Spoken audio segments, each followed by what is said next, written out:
Confidence is often mistaken for truth. Confidence is one of the most deceptive signals the human mind relies on when deciding what to believe. When someone speaks with certainty, steady tone, and unwavering posture, our brain instinctively relaxes. We don't consciously choose to trust them. Trust is triggered automatically. Confidence feels like control, and the mind is drawn to control the way it's drawn to oxygen in moments of uncertainty. This bias is rooted deep in survival psychology. For most of human history, hesitation meant danger. Groups survived by following leaders who appeared decisive, even when they were wrong. Certainty moved people forward, while doubt slowed them down. That ancient wiring still operates today, even though confidence no longer guarantees accuracy.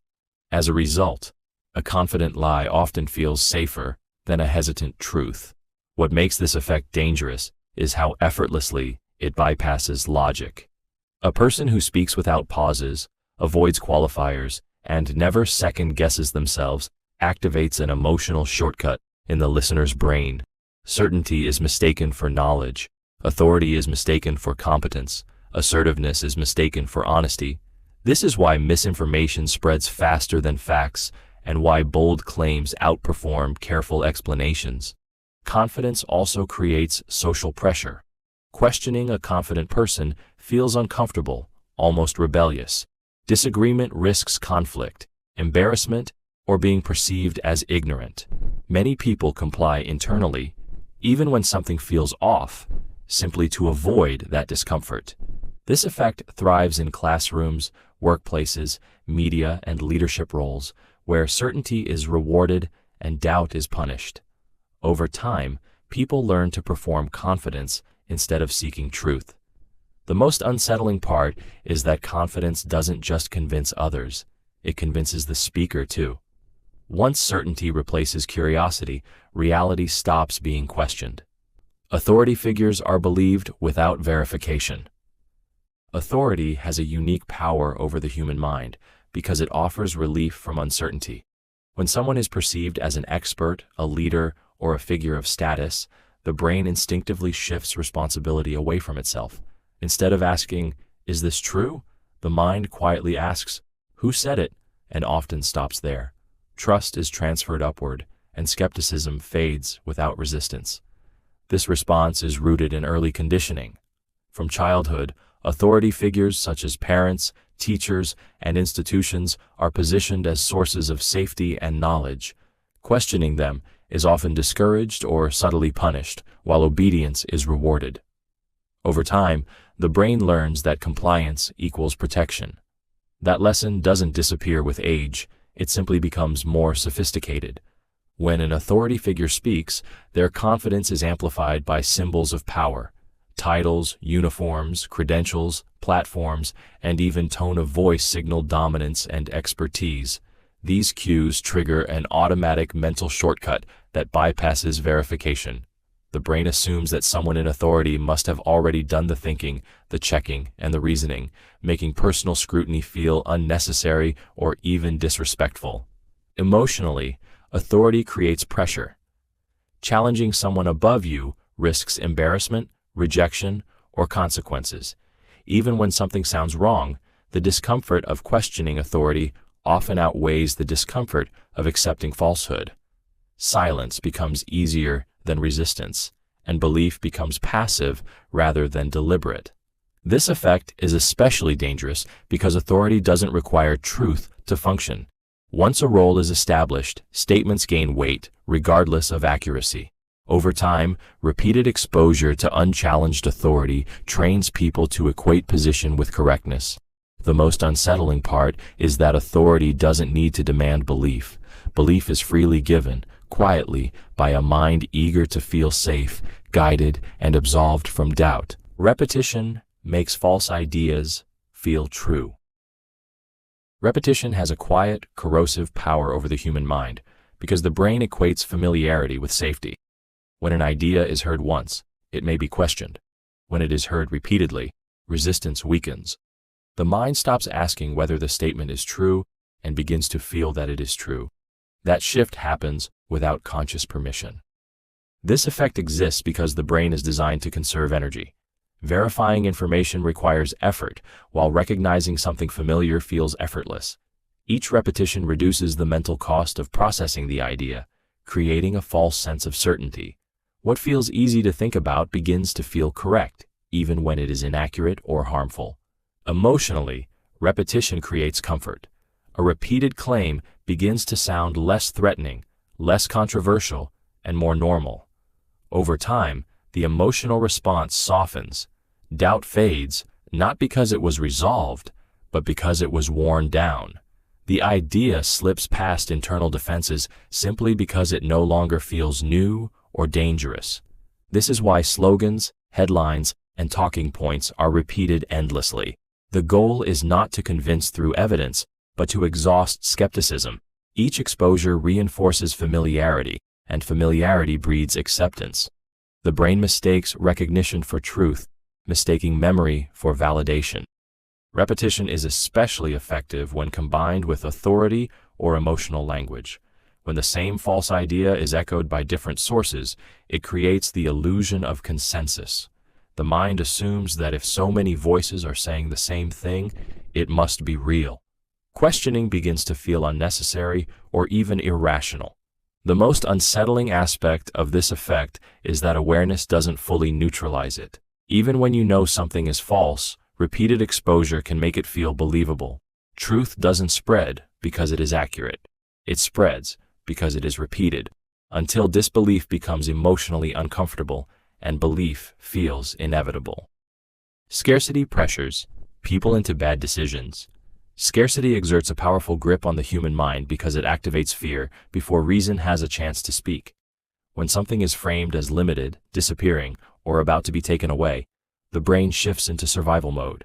In that state, the question is no longer, is this a good decision?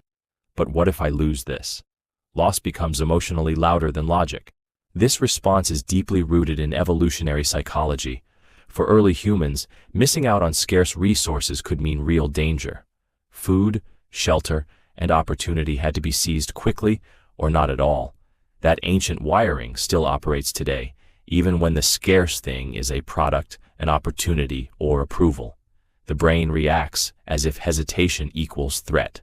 Scarcity narrows perception. When time or availability feels limited, attention collapses onto the object of desire. Alternatives fade from view. Risks are minimized, flaws are ignored, and consequences are postponed in the mind. Emotion takes control, and urgency feels like clarity. The pressure to act now creates the illusion that thinking later is acceptable. Emotionally, scarcity creates anxiety mixed with excitement. That combination is intoxicating. The fear of missing out blends with the promise of reward, pushing people to override their own boundaries. Decisions made under scarcity often feel justified in the moment and regrettable in hindsight. This tactic is widely used because it doesn't require deception, only framing. By suggesting that something is rare, exclusive, or fleeting, resistance collapses. The most dangerous part is that once the decision is made, the mind quickly rationalizes it to protect self-image. Scarcity doesn't just rush decisions, it rewrites memory, making impulsive choices feel necessary, inevitable, and emotionally correct. Social proof overrides independent thinking. Social proof has a silent authority over the human mind because belonging feels safer than being right. When people see others believing, choosing, or approving something, the brain interprets that consensus as evidence. Instead of evaluating the situation independently, the mind asks a simpler, more comforting question: what is everyone else doing? Once that answer appears clear, personal judgment quietly steps aside. This mechanism is rooted in survival. For most of human history, being excluded from the group meant danger. Alignment with the tribe increased chances of protection, resources, and survival. Standing alone, even with better reasoning, carried emotional and physical risk. That ancient fear still exists, shaping modern decisions in ways that feel rational but are emotionally driven. Social proof works by reducing uncertainty. When many people appear confident in a choice, doubt feels unnecessary and even suspicious. The brain assumes that if others have already decided, they must know something you don't. This creates a psychological shortcut where numbers replace evidence and popularity replaces truth. Emotionally, resisting social proof is uncomfortable. Disagreement triggers anxiety, self-doubt, and fear of rejection. Going against the crowd risks being judged, ignored, or labeled difficult. To avoid that discomfort, many people suppress their own questions and adopt the group's belief, often without realizing they've done so. This effect is amplified in environments where opinions are visible and reinforced, such as classrooms, workplaces, media, and online spaces. The more often a belief is echoed, the stronger it feels. Over time, independent thinking weakens, not because people lack intelligence, but because conformity feels emotionally safer. The most unsettling part is that social proof doesn't require correctness to function. It only requires visibility. Once enough people appear convinced, the illusion of truth forms, and the mind follows, grateful to belong, relieved to stop thinking, and unaware that it has surrendered its autonomy. Emotional language bypasses logic. Emotional language has the power to slip past rational defenses because it speaks directly to how the brain is wired to survive, not to analyze. When words trigger fear, anger, hope, or excitement, the emotional centers of the brain activate first. Logic becomes secondary. The mind feels before it thinks, and once emotion takes the lead, reasoning often follows in service of that feeling. This happens because emotions evolved as fast response systems. Long before humans had time to evaluate evidence, emotions helped them react quickly to threats and opportunities. Language that carries emotional weight hijacks that system. Words charged with urgency, outrage, or reassurance create an internal reaction that feels like truth, even when no facts are present. Emotionally loaded language compresses complex ideas into simple feelings. Instead of evaluating nuance, the brain is pushed toward a clear emotional stance. You feel compelled to agree, oppose, defend, or act, often without realizing why. The stronger the emotional charge, the weaker the critical thinking. Logic feels slow and unnecessary when emotion promises certainty. This effect is especially powerful because emotional reactions feel personal. When a message makes you feel something, it feels relevant, important, and real. The brain confuses emotional intensity with accuracy. A calm, factual explanation struggles to compete with language that ignites fear or hope, even if the facts are stronger. Emotional language also creates urgency. It demands reaction rather than reflection. Once the emotional response is triggered, questioning feels like betrayal of the feeling itself. People defend emotionally charged ideas more fiercely because letting go of them would require confronting the emotion that hooked them in the first place. Logic doesn't disappear. It simply becomes a tool used to justify what emotion has already decided. Fear short-circuits critical reasoning. Fear is one of the fastest ways to shut down the thinking mind because it hijacks attention before logic can respond. When fear is activated, the brain does not pause to analyze or compare options. It reacts. The emotional centers take control, and reasoning is pushed into the background where it becomes slow, fragmented, and unreliable. This happens because fear is processed in the brain faster than conscious thought. The amygdala responds to perceived threats in milliseconds, long before the rational brain has time to evaluate whether the danger is real. From an evolutionary perspective, this made sense. When survival was at stake, overthinking could be fatal. Acting quickly, even imperfectly, was safer than hesitation. Once fear is triggered, perception narrows. The mind locks onto the source of threat and ignores surrounding information. Nuance disappears. Complex ideas feel overwhelming. Questions that would normally arise are suppressed by the urgent need to feel safe again. Fear creates tunnel vision, making extreme options feel like the only options. Emotionally, fear creates dependency. In a fearful state, people seek certainty, authority, and reassurance. They become more receptive to simple explanations and bold solutions, even when those solutions are flawed. Anyone who appears calm or confident in the presence of fear gains immediate influence. regardless of their accuracy or intent. Fear is especially effective because it doesn't just distort thinking in the moment, it leaves an emotional imprint. Memories formed under fear are stronger but less accurate. The mind remembers how it felt more than what actually happened. This makes fear-based messages linger and resurface, continuing to influence decisions long after the original threat has passed. Once fear takes hold, critical reasoning doesn't disappear. It simply loses its voice. First impressions. Bias. All future judgments. First impressions carry disproportionate power because the brain is desperate for shortcuts. Within seconds of meeting someone, the mind forms a story, and once that story exists, everything that follows is filtered through it. The initial impression becomes a lens, not an opinion.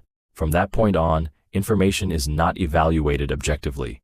It is interpreted in a way that protects the first conclusion. This happens because uncertainty feels uncomfortable. The brain prefers a quick, imperfect answer over prolonged ambiguity. Early judgments provide emotional relief by creating structure and predictability. Once an impression is formed, the mind relaxes, believing it understands what it's dealing with, even if that understanding is deeply flawed. Emotionally, first impressions anchor expectations.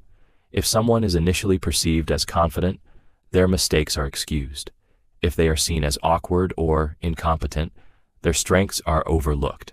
The same behavior can be interpreted as charming or suspicious, depending entirely on that first mental label. Reality bends to fit the initial narrative. This bias is reinforced through confirmation.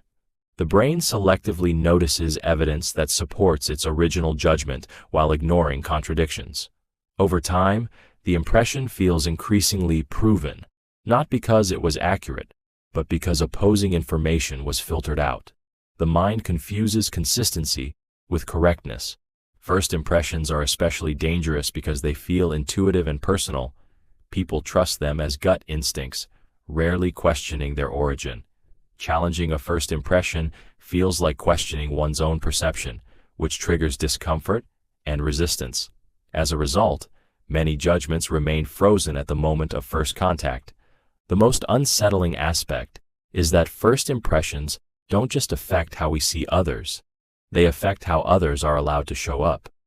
Once someone is categorized, their future behavior is interpreted through that category, shaping opportunities, trust, and outcomes long after the first moment has passed.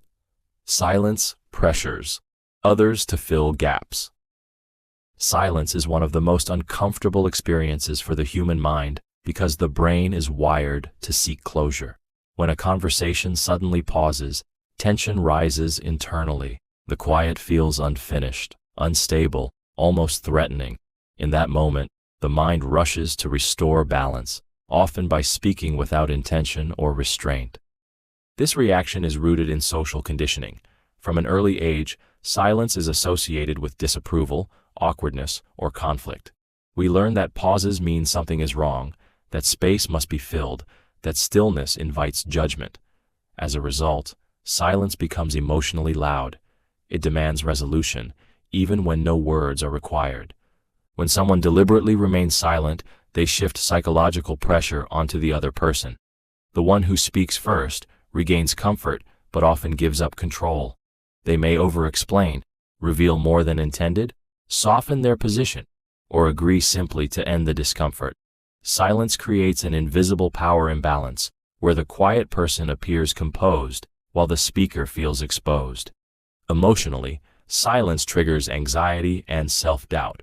The mind starts to project meaning into the gap, wondering what the other person is thinking, judging, or withholding. That uncertainty can feel unbearable, pushing people to talk just to regain emotional stability. This effect is frequently used in negotiations, interrogations, and high-stakes conversations because it doesn't require confrontation. No words are needed to apply pressure. The absence of response becomes the tool. The most unsettling aspect of silence is that it feels passive, yet it actively shapes behavior. Words can be challenged or dismissed, but silence offers nothing to push against. It simply waits, calm and unmoving, until the other person breaks, not because they want to, but because their mind demands relief. Framing changes decisions without changing facts. Framing is one of the most unsettling psychological forces because it proves that facts alone do not guide human decisions. The way information is presented determines how it is felt, and feelings decide far more than logic ever will. When the same reality is described in different ways, the brain reacts as if it is facing entirely different situations, even though nothing factual has changed. This happens because the mind does not process information neutrally. It evaluates meaning through emotional shortcuts designed to protect, reward, and preserve the self. A situation framed as a potential gain triggers optimism and risk-taking, while the exact same situation framed as a potential loss triggers fear and caution. The facts remain identical, but the emotional lens alters perception so deeply that the choice feels obvious in both cases. Framing works because it exploits loss aversion. The brain is far more sensitive to what it might lose than to what it might gain. When a message emphasizes danger, risk, or missed opportunity, it activates anxiety. When it emphasizes safety, success, or certainty, it activates relief. Logic is still present, but it is drowned out by emotional urgency. This effect is especially powerful because it feels rational. People believe they are making objective decisions, unaware that their emotional response was engineered by wording, emphasis, and context. Framing doesn't force choices. It quietly guides them by shaping what feels important and what feels negligible. Over time, repeated exposure to certain frames trains the mind to see reality in narrow ways. Options that fall outside the frame feel unrealistic or unsafe. The most dangerous part is that once a frame is accepted, questioning it feels unnecessary. The decision feels self-made, even though the path was chosen for you long before you realized a choice existed. People comply more after small agreements. Small agreements have an outsized influence on human behavior because they quietly reshape identity. When someone agrees to a minor request, even something trivial, the brain begins to adjust its self-image. "I agreed to this" subtly turns into, "I'm the kind of person who agrees." That internal shift happens automatically, without reflection, and it sets the stage for larger compliance later. This effect works because humans crave consistency. Once we take a small action, our mind feels pressure to behave in ways that align with it. Saying yes once creates an emotional commitment that feels personal, not imposed. Refusing later feels uncomfortable, not because the new request is reasonable, but because inconsistency threatens our sense of integrity. Emotionally, small agreements feel safe. They don't trigger alarms or resistance. They appear harmless, polite, even cooperative, but each small yes lowers psychological defenses. The brain relaxes, assuming no danger is present, and stops monitoring intent. By the time a larger request appears, resistance feels abrupt and socially awkward. This technique is powerful because it disguises influence as choice. The person feels in control, unaware that momentum is being built. Each agreement strengthens a mental pathway that makes future compliance feel natural, expected, even self-driven. The pressure intensifies when agreements are public or acknowledged. Once others are aware of your initial compliance, the emotional cost of backing out increases. Pride, image, and social belonging become part of the equation. The most unsettling aspect is that people often believe they are acting freely, even as their behavior is being guided step by step. By the time they notice discomfort, the path behind them feels closed, and continuing forward feels easier than stopping. Group opinion suppresses dissent. Group opinion holds power not because it is correct, but because it offers safety. When a majority appears unified, the human brain instinctively shifts into alignment mode. Agreement feels like belonging, and belonging feels like protection. The moment you realize your view differs from the group, a subtle internal alarm activates, warning you of social risk before intellectual disagreement is even considered. This reaction is rooted in survival psychology. For most of human history, being excluded from the group meant vulnerability or death. Acceptance ensured resources, protection, and identity. That ancient fear still operates beneath modern conversations. Disagreeing doesn't just feel uncomfortable, it feels dangerous. The brain interprets dissent as a threat to social survival. Emotionally, group consensus creates pressure that is rarely spoken aloud. Silence becomes a signal. Nods, shared laughter, and repeated opinions form an invisible wall that discourages challenge.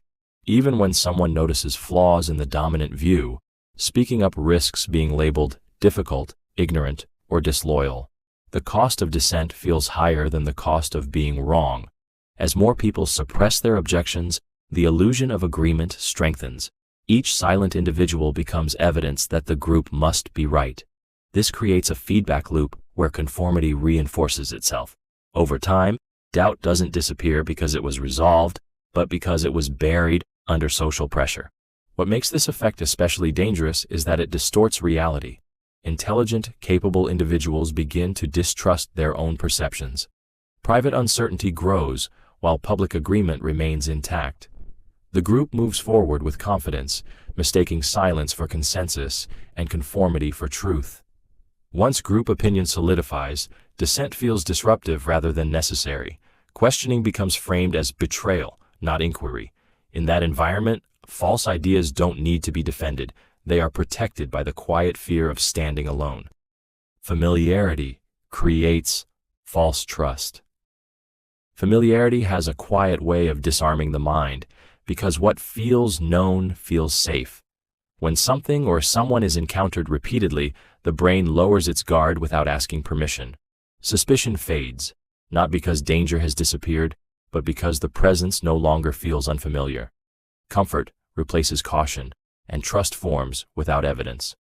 This effect exists because the brain is built to prioritize efficiency. Constant vigilance is exhausting, so the mind learns to relax around repeated stimuli. Faces, voices, phrases, and environments that are seen often begin to feel predictable, and predictability feels secure. Over time, the emotional response shifts from alertness to ease, even when no real information has been gained. Familiarity doesn't verify character or truth, yet it creates the illusion of both. A familiar person feels honest. A repeated message feels accurate. A well-known source feels reliable. The brain mistakes recognition for credibility, assuming that what is often seen must have been vetted already. That assumption rarely gets questioned. Emotionally, familiarity reduces fear. The anxiety that normally accompanies new information dissolves, making the mind more receptive and less critical. People stop analyzing and start accepting. This is why repeated exposure to the same ideas, narratives, or individuals slowly erodes skepticism, even when logic would advise caution. This effect is widely used in media, advertising, leadership, and persuasion. The goal is not to prove trustworthiness, but to create presence. Once familiarity is established, trust follows automatically without requiring proof. The most dangerous part of familiarity is how innocent it feels. There is no pressure, no urgency, no overt persuasion. Trust grows quietly, almost invisibly, until one day it feels wrong to question what has simply always been there. Urgency reduces skepticism. Urgency is a psychological accelerant that short-circuits critical thinking by making time feel like an enemy. When something is presented as needing immediate action, the brain interprets delay as danger. The moment urgency is introduced, skepticism weakens, not because doubts disappear, but because they feel too slow to entertain. Thinking becomes a liability, and action feels like relief. This response is rooted in survival instinct. In high-threat situations, hesitation could be fatal, so the brain evolved to prioritize speed over accuracy. That same mechanism activates when deadlines, countdowns, or last-chance warnings appear, even if no real threat exists. The mind reacts as if waiting equals loss, pushing logic aside in favor of motion. Urgency narrows attention and compresses perception. Alternatives vanish, risks feel distant, and questions feel inconvenient. Emotional pressure replaces evaluation. The faster the decision must be made, the less likely the brain is to verify information, seek second opinions, or notice inconsistencies. Doubt feels dangerous because it slows momentum. Emotionally, urgency creates stress mixed with false clarity. The discomfort of not acting becomes stronger than the discomfort of being wrong. People comply not because they are convinced, but because they want the tension to end.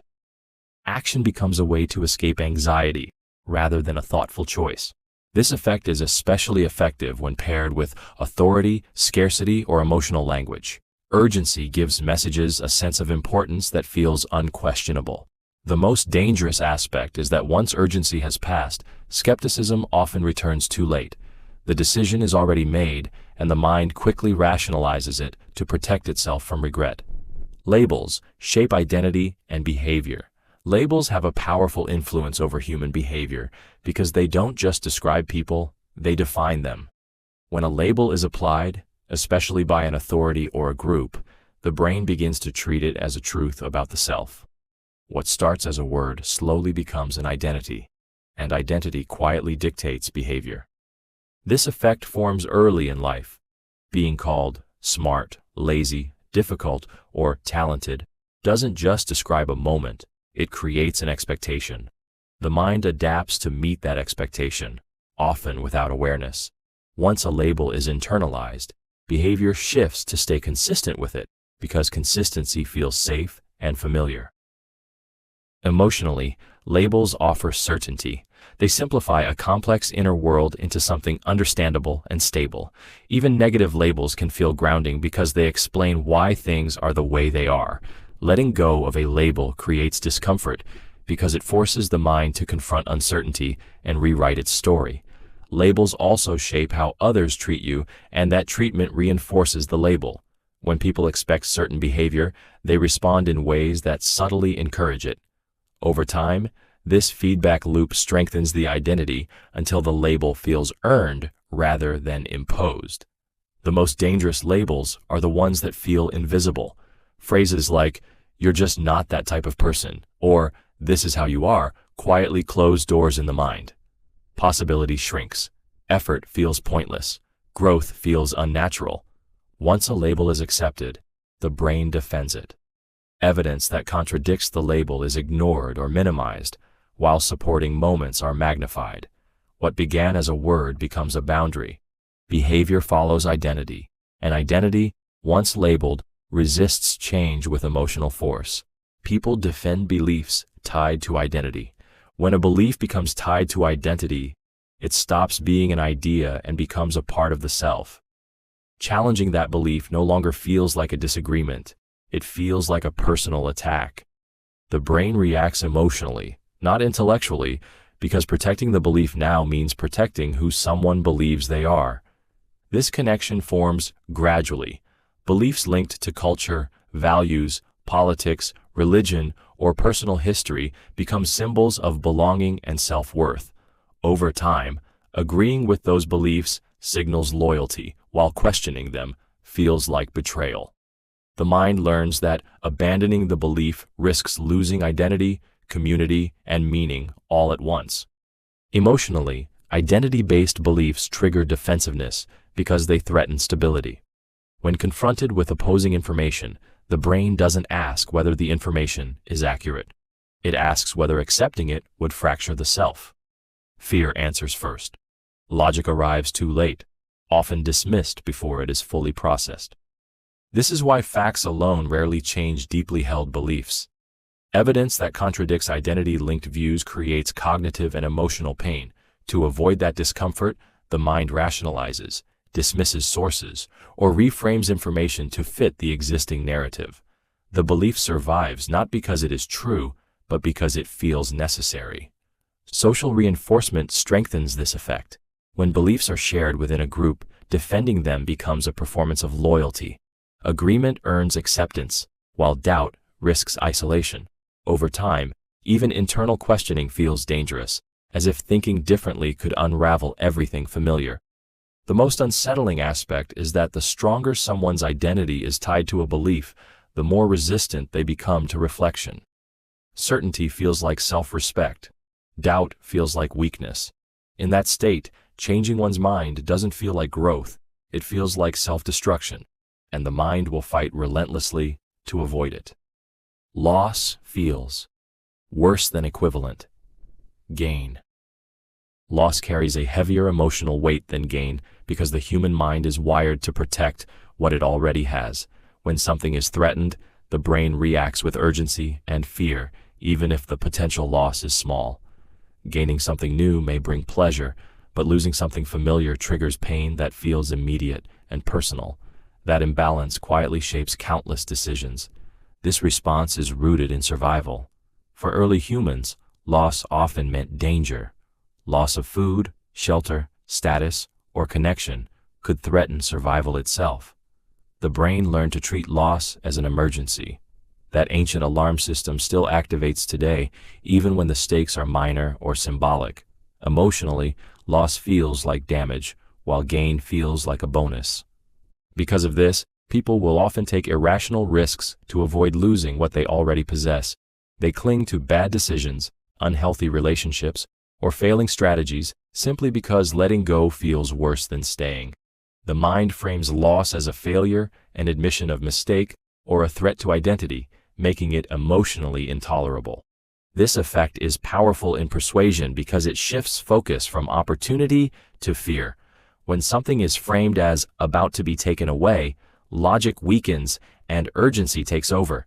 People act faster, question less, and justify choices they would normally reject. Avoiding loss becomes more important than achieving improvement. Emotionally, loss triggers regret before it even happens. The brain simulates the pain in advance, amplifying its intensity. That imagined pain often outweighs real potential benefits, freezing people in place or pushing them into defensive choices. The most unsettling aspect is that loss doesn't need to occur to control behavior. The mere possibility is enough. Once the mind fixates on what could be lost, it becomes willing to sacrifice clarity, growth, and long-term benefit just to preserve what feels safe right now. Tone influences credibility more than content. Tone shapes belief long before the brain has a chance to evaluate meaning. The human mind is wired to respond to how something is said before it considers what is being said. A calm, steady, confident tone signals control and certainty, triggering trust automatically. Even when the content is weak, vague, or incorrect, the delivery can make it feel solid and reliable. This happens because tone is processed emotionally, not analytically. Long before language evolved, humans relied on vocal cues to assess safety, dominance, and intent. A relaxed voice suggested stability. A controlled rhythm suggested authority. Hesitation or uncertainty signaled risk. That ancient system still runs in the background, quietly guiding judgment. When someone speaks with composure, measured pacing, and emotional control, the brain interprets it as competence. Facts become secondary. Listeners often absorb the emotional signal and assume the reasoning must be sound. Conversely, someone who sounds nervous, unsure, or emotionally charged can be dismissed even when they are correct. Truth delivered poorly struggles to survive. Tone also influences how much scrutiny a message receives. A confident tone lowers defenses, reducing the impulse to question or verify. A warm tone creates likability, which further disarms skepticism. The listener feels safe, and safety tells the brain there is no need to investigate further. This effect is everywhere: classrooms, media, leadership, persuasion. It explains why smooth speakers outperform careful thinkers and why certainty often wins over accuracy. The most dangerous part is that tone feels invisible. People believe they are responding to ideas, unaware that their trust was earned not by logic, but by the emotional signal carried beneath the words. Authority symbols trigger obedience. Authority symbols have a direct line to obedience because they signal power before a single word is spoken. Uniforms, titles, credentials, badges, formal language, and elevated platforms all communicate the same message to the brain: this person is above you. The moment that signal is received, the mind subtly shifts from evaluation to submission.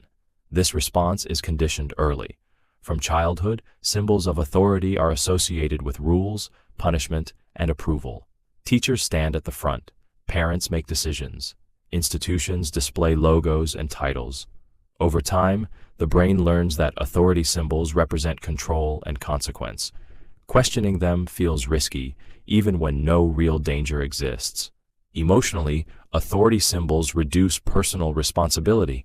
When someone appears officially sanctioned, the mind feels relieved of the burden of thinking independently.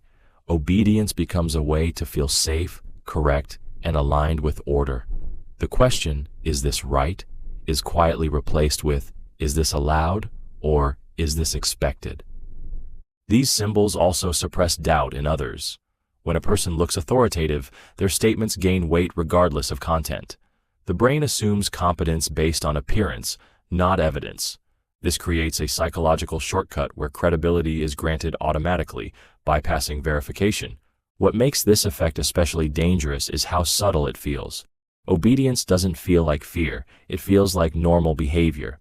Following instructions from someone in authority feels polite, responsible, even moral. Resistance feels disruptive and inappropriate. Once authority symbols are present, people are more likely to comply with requests they would otherwise question. The power doesn't come from the individual alone, but from what they represent. Symbols turn suggestion into command, and obedience feels less like a choice and more like the natural order of things. People copy behavior. When unsure. Uncertainty creates a psychological vacuum, and the human brain rushes to fill it by watching others. When people are unsure what to do, think, or believe, they instinctively look outward for cues. Observation replaces reasoning. Copying becomes a shortcut to safety, because doing what others do feels less risky than deciding alone. This behavior is rooted in survival. In unfamiliar or threatening situations, early humans survived by following the group. If everyone ran, running was safer than questioning why. That instinct still operates today, even in harmless modern settings. When uncertainty rises, independent judgment falls, and imitation takes over without conscious awareness. Emotionally, copying behavior reduces anxiety. Acting in line with others creates a sense of belonging and reassurance. It quiets the internal fear of making the wrong choice. The mind tells itself that if many people are doing something, it can't be that bad. Responsibility feels shared, and regret feels diluted. This effect becomes especially powerful in ambiguous situations where rules are unclear or information is incomplete. People watch who moves first, who seems confident, and who appears accepted. Once a behavior gains momentum, it becomes a signal of correctness rather than just popularity. Doubt fades as conformity increases. What makes this dangerous is how easily it spreads. One confident person can influence many uncertain ones, not through argument, but through action. As more people follow, the behavior gains legitimacy, even if it's irrational or harmful. The group becomes its own evidence. Over time, repeated imitation trains people to distrust their own judgment. Personal instincts are overridden by social cues. The brain learns that safety lies in alignment, not understanding. In moments of uncertainty, copying doesn't feel like weakness. It feels like wisdom, even when it leads everyone in the same wrong direction. Confidence spreads emotionally in groups. Confidence is contagious because humans are deeply attuned to the emotional signals of those around them. In group settings, the brain constantly scans for cues about how to feel and how to act. When one person displays strong confidence, it sends a signal of certainty and control that others instinctively absorb. Without discussion or evidence, that emotional state begins to spread. This happens because the brain relies on emotional shortcuts in social environments. Evaluating every idea independently is exhausting, so the mind looks for emotional leaders to follow. Confidence feels like stability, and in uncertain situations, stability is magnetic. People unconsciously mirror the posture, tone, and certainty of the most assured individual in the room. Emotionally, confidence reduces anxiety. When someone appears sure, others feel relieved from the burden of doubt. That relief creates attachment. The group begins to lean on the confident individual, allowing their certainty to replace collective reasoning. Over time, the group's emotional state aligns with that confidence, even if the underlying idea is flawed. This effect intensifies under pressure. In moments of uncertainty, fear, or urgency, groups are even more likely to adopt the confidence of a single voice.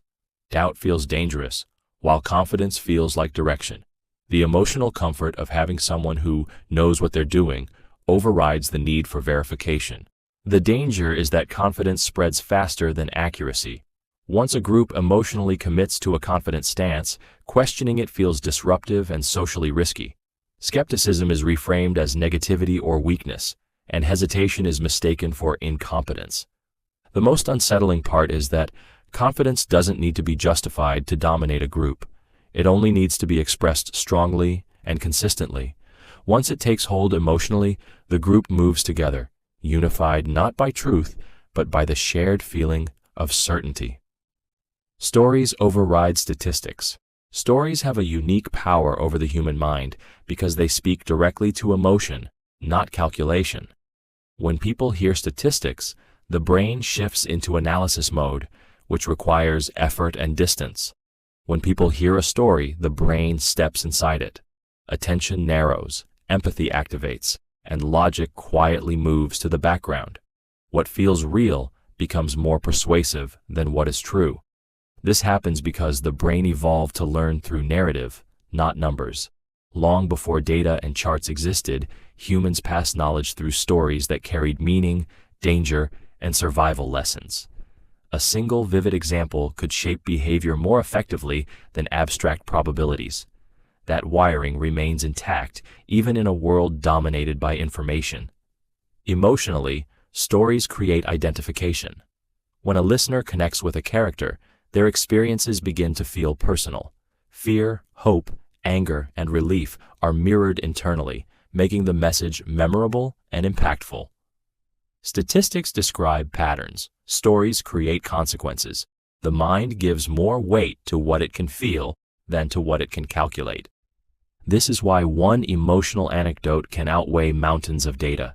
A rare event told vividly feels more significant than common outcomes expressed numerically. The emotional brain treats the story as evidence, even when it is statistically irrelevant or misleading. Stories also reduce skepticism. When people are emotionally engaged, they are less likely to question accuracy. Doubt feels disruptive to the experience, so the mind suspends critical thinking to stay immersed. The most dangerous part is that stories don't need to be representative to be persuasive. They only need to be compelling. Once emotion takes over, numbers lose their voice, and belief follows feeling rather than fact. Public commitment locks behavior. Public commitment is powerful because it turns a private choice into a social identity. The moment a decision is stated out loud, written down, or witnessed by others, it stops being just an action and becomes part of how a person is seen. The brain feels an immediate pressure to stay consistent, not because the decision is right, but because inconsistency threatens social standing and self-image. This effect is rooted in the human fear of being perceived as unreliable or weak. Once others know what you've committed to, backing out no longer feels like changing your mind. It feels like failing, lying, or losing credibility. The emotional cost of reversing course grows far larger than the cost of continuing, even when continuing causes harm. Public commitment activates identity protection. The mind begins to defend the choice automatically, filtering information in a way that justifies staying the course. Doubts are reframed as obstacles to overcome rather than signals to reconsider. Evidence against the commitment feels like a personal attack because the decision is now tied to reputation. Emotionally, this creates a trap. Pride and shame become the guards. Pride pushes you forward to prove consistency. Shame pulls you back from admitting error. Together, they lock behavior in place. The more public the commitment, the stronger the lock. This is why public pledges, announcements, and declarations are so effective at controlling behavior. Once people feel watched, they don't need to be forced. They self-enforce. The most unsettling part is that the commitment doesn't need to be logical or beneficial. Once it's public, the need to appear consistent often outweighs the need to be right. People avoid information that threatens beliefs. When information threatens an existing belief, the brain reacts as if it's facing danger. Instead of curiosity, it produces resistance. Instead of openness, it creates avoidance. This happens because beliefs are not just mental positions, they are emotional anchors. They provide stability, meaning, and a sense of control over the world. Anything that threatens them feels destabilizing. This response is driven by the brain's need to protect psychological comfort. Encountering contradictory information creates cognitive dissonance, a state of mental tension that feels deeply uncomfortable. Rather than resolving that tension by re-evaluating the belief, the brain often chooses the easier path, rejecting, ignoring, or discrediting the information entirely. Avoidance feels like relief. Emotionally, threatening information triggers fear and defensiveness. Accepting it might mean admitting past mistakes, questioning trusted sources, or reshaping identity. That emotional cost feels too high. The mind begins to search for reasons not to engage. The source is labeled biased. The data is dismissed as flawed. The conversation is avoided altogether. This avoidance becomes habitual over time. People curate what they read, watch, and listen to, surrounding themselves with information that confirms what they already believe. Comfort replaces accuracy. Familiar narratives feel safe, while opposing views feel hostile, even when they are presented calmly and rationally. Social reinforcement intensifies this effect. Groups reward belief consistency and punish doubt. Agreeing feels validating, while questioning feels isolating. Eventually, even internal curiosity is suppressed. The mind learns that peace comes not from understanding reality, but from protecting belief. The most dangerous part is that avoidance feels like intelligence. People believe they are being selective or discerning, when in reality they are shielding themselves from growth. Truth doesn't fail to reach them because it is weak. It fails because it is emotionally inconvenient. Flattery lowers defenses. Flattery works because it speaks directly to the part of the mind that wants to feel seen, valued, and affirmed. When someone offers praise, the brain releases a subtle reward response. Attention narrows, emotions soften, and skepticism fades. What feels like kindness quietly becomes influence, not through force, but through validation. This effect is powerful because praise triggers identity reinforcement. Compliments don't just describe behavior, they imply something about who a person is. Being told you're smart, insightful, or trustworthy strengthens self-image, and the mind instinctively protects that image. Once flattered, people become more receptive to the person who made them feel good, associating them with safety and approval. Emotionally, flattery creates warmth and obligation. The praised individual feels a subtle pressure to reciprocate, whether through agreement, openness, or compliance.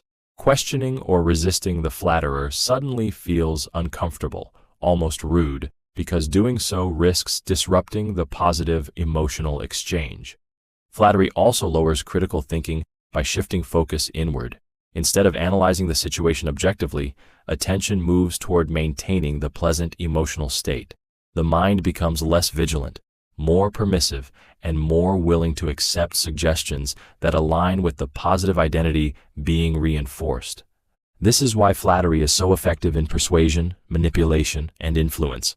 It bypasses logic entirely and works on emotional alignment. Once someone feels admired, they assume good intent, even when none has been earned. The most dangerous aspect of flattery is that it doesn't need to be sincere. Even exaggerated or poorly timed praise can be effective if it resonates emotionally. When awareness drops, defenses follow, and trust is granted, not because it was proven, but because it felt good to receive. Ambiguity increases suggestibility. Ambiguity weakens the mind's defenses because uncertainty creates discomfort. The brain urgently wants to escape. When information is unclear, incomplete, or vaguely defined, the mind begins searching for stability. In that vulnerable state, people become far more open to influence, guidance, and suggestion, often without realizing it. The human brain is not built to sit comfortably with the unknown. Uncertainty triggers anxiety, and anxiety demands resolution. When clear answers are missing, the mind looks outward for cues on what to believe, how to feel, and what to do next. This makes ambiguous situations fertile ground for manipulation, because whoever provides clarity gains power. Ambiguity also shifts authority. When facts are vague, confidence becomes the deciding factor. The person who speaks with certainty, even without substance, feels like a guide through chaos. The brain rewards them with trust, not because they are right, but because they reduce emotional discomfort. Relief is mistaken for truth. Emotionally, ambiguity creates a subtle dependency. People begin to doubt their own judgment and look for reassurance. Suggestions slip in easily because resistance requires confidence, and confidence erodes when nothing feels solid. The less defined the situation, the more malleable perception becomes. This effect is often used deliberately by keeping language vague, goals undefined, or consequences unclear. Ambiguous praise, unclear rules, or open-ended threats keep people mentally off balance, constantly adjusting themselves in search of approval or safety. The mind fills in gaps with assumptions, often ones planted by whoever controls the narrative. The most dangerous part of ambiguity is that it feels neutral. It doesn't announce itself as pressure or control. Yet the longer uncertainty lingers, the more the mind surrenders autonomy, trading clarity for comfort, and allowing suggestion to quietly take the place of independent thought. Fear narrows. Attention to one option. Fear has a unique ability to collapse the mind's field of vision until only a single path feels visible. When fear is activated, the brain shifts from exploration to survival. Possibilities disappear, alternatives fade. What remains is the option that promises the fastest escape from discomfort, regardless of long-term consequences. This happens because fear forces the brain into threat response mode.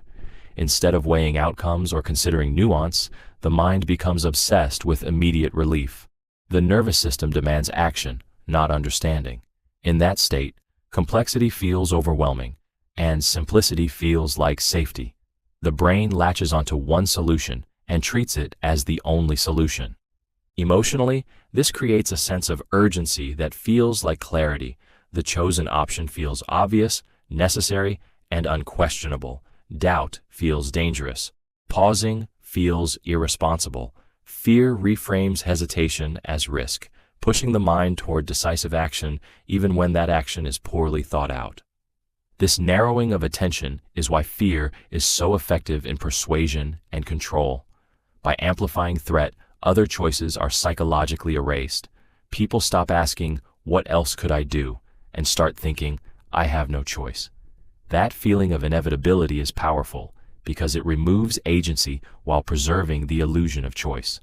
Once attention is narrowed, information that contradicts the chosen path is filtered out. The mind protects itself from uncertainty by ignoring evidence, advice, or perspectives that might reopen doubt. Fear rewards certainty, even if that certainty is false. The most unsettling part is that when fear subsides, the decision often remains. The brain retroactively justifies the choice to avoid emotional conflict. What began as a fear-driven reaction becomes a defended belief, all because fear temporarily convinced the mind that only one option existed. Calm speakers seem more credible. Calmness has a powerful emotional effect on the human mind because it signals control. When someone speaks slowly, steadily, and without visible agitation, the brain interprets it as a sign of confidence and competence. Calmness feels like mastery over the situation, and mastery feels like truth. Long before we analyze what is being said, we judge how it is being delivered. This response is rooted in how humans assess threat and leadership. In moments of uncertainty or tension, calm individuals appear safer to follow. Panic suggests danger. Emotion suggests instability. Calmness suggests that everything is under control. Even when the content is questionable, the emotional tone reassures the listener and lowers critical defenses. Emotionally, calm speakers regulate the room. Their steady voice slows heart rates, reduces anxiety, and creates a sense of order. The listener begins to associate that feeling of relief with credibility. The mind quietly assumes that someone who appears unaffected must understand more than others. Calm delivery becomes mistaken for clarity of thought. This is why calm misinformation can be more persuasive than emotional truth. A person who speaks with composure, even while being wrong, feels more trustworthy than someone who is anxious, passionate, or uncertain while being correct. The brain favors emotional stability over factual accuracy because stability feels safer. Calmness also discourages challenge. Interrupting or questioning a calm speaker feels disruptive, almost rude. Their composure creates an invisible authority, making disagreement feel unnecessary or uncomfortable. Listeners often doubt themselves instead, assuming the calm speaker must know something they don't. Over time, people learn to perform calmness to gain influence. The most unsettling part is that calmness doesn't require honesty or understanding. It only requires control over emotion. When calm delivery becomes a shortcut to credibility, truth no longer needs evidence. It only needs the appearance of emotional control. People rationalize bad decisions afterward. The human mind has a deep need to see itself as rational, competent, and in control. When a bad decision is made, that self-image is threatened. Instead of confronting the discomfort of being wrong, the brain instinctively begins to rewrite the story. Logic is no longer used to evaluate the decision. It is used to defend it. This process happens automatically because admitting a mistake creates emotional pain. Regret feels like failure, and failure feels like danger to identity. To avoid that pain, the mind searches for justifications, selectively focusing on information that supports the choice while ignoring evidence that contradicts it. What began as a poor decision slowly transforms into a reasonable choice given the circumstances. Emotionally, rationalization restores stability. It soothes anxiety and protects self-worth. The brain convinces itself that the outcome was unavoidable, that the alternatives were worse, or that the lesson learned made the decision worthwhile. These explanations feel true because they are emotionally necessary, not because they are accurate. This effect strengthens over time. The more effort, money, or identity invested in a decision, the harder it becomes to admit it was wrong. Backtracking would mean accepting loss, embarrassment, or wasted effort. Rationalization becomes a shield against that realization, allowing people to continue forward without confronting reality. In social settings, this effect intensifies. Admitting a mistake publicly risks judgment, so people double down even harder. Confidence replaces reflection, and defense replaces curiosity. The original decision becomes untouchable. The most unsettling part is that rationalization doesn't feel like self-deception. It feels like clarity. Once the story is rewritten, the mind experiences relief, certainty, and even pride, unaware that truth was sacrificed to preserve comfort. Defaults are rarely questioned. Defaults hold power because they disguise decisions as non-decisions. When an option is presented as the standard, the pre-selected, or the already chosen path, the brain relaxes. It feels safe to assume that what is default exists for a good reason. Instead of actively choosing, people drift, mistaking passivity for consent. This happens because decision-making is mentally expensive. Every choice requires effort, responsibility, and the risk of regret. Defaults remove that burden. They offer an emotional shortcut. If something is already set, then following it feels easier and less risky than changing it. The mind interprets default settings as recommendations, even when no recommendation was intended. Emotionally, defaults reduce anxiety. Opting out feels like disruption, while staying in feels normal. Questioning the default can trigger doubt, fear of missing something important, or fear of making the wrong move. As a result, many people stick with the pre-selected option simply to avoid the discomfort of choice. This effect is powerful because it operates silently. People often believe they are acting freely, unaware that the most important decision was already made for them before they engaged. Defaults shape behavior not through force, but through inertia. Once a path is set, changing direction requires awareness, confidence, and energy that many people never summon. Defaults are especially effective in complex systems where alternatives require effort to uncover. Over time, repeated compliance trains the mind to accept the default as correct, ethical, or optimal. The most unsettling part is that defaults don't need persuasion. They only need you to stay still. In that stillness, choice disappears, and compliance feels like doing nothing at all. People equate effort with value. Effort has a powerful emotional effect on how the brain assigns value, because struggle feels meaningful. When something requires time, energy, or sacrifice, the mind instinctively assumes it must be important. Otherwise, the effort would feel wasted. To avoid that discomfort, the brain upgrades the value of the outcome, even when the result doesn't objectively deserve it. This response is rooted in a deep need to protect self-image.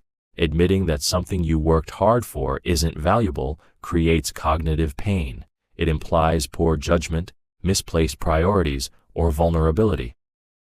To avoid that emotional threat, the mind reframes effort as proof of worth. The harder something was to obtain, the more meaningful it becomes in memory.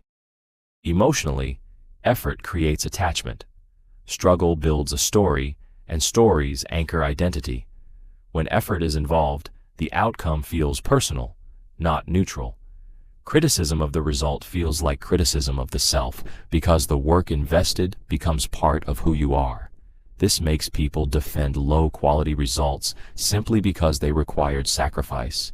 This effect is often exploited by systems that demand endurance before reward.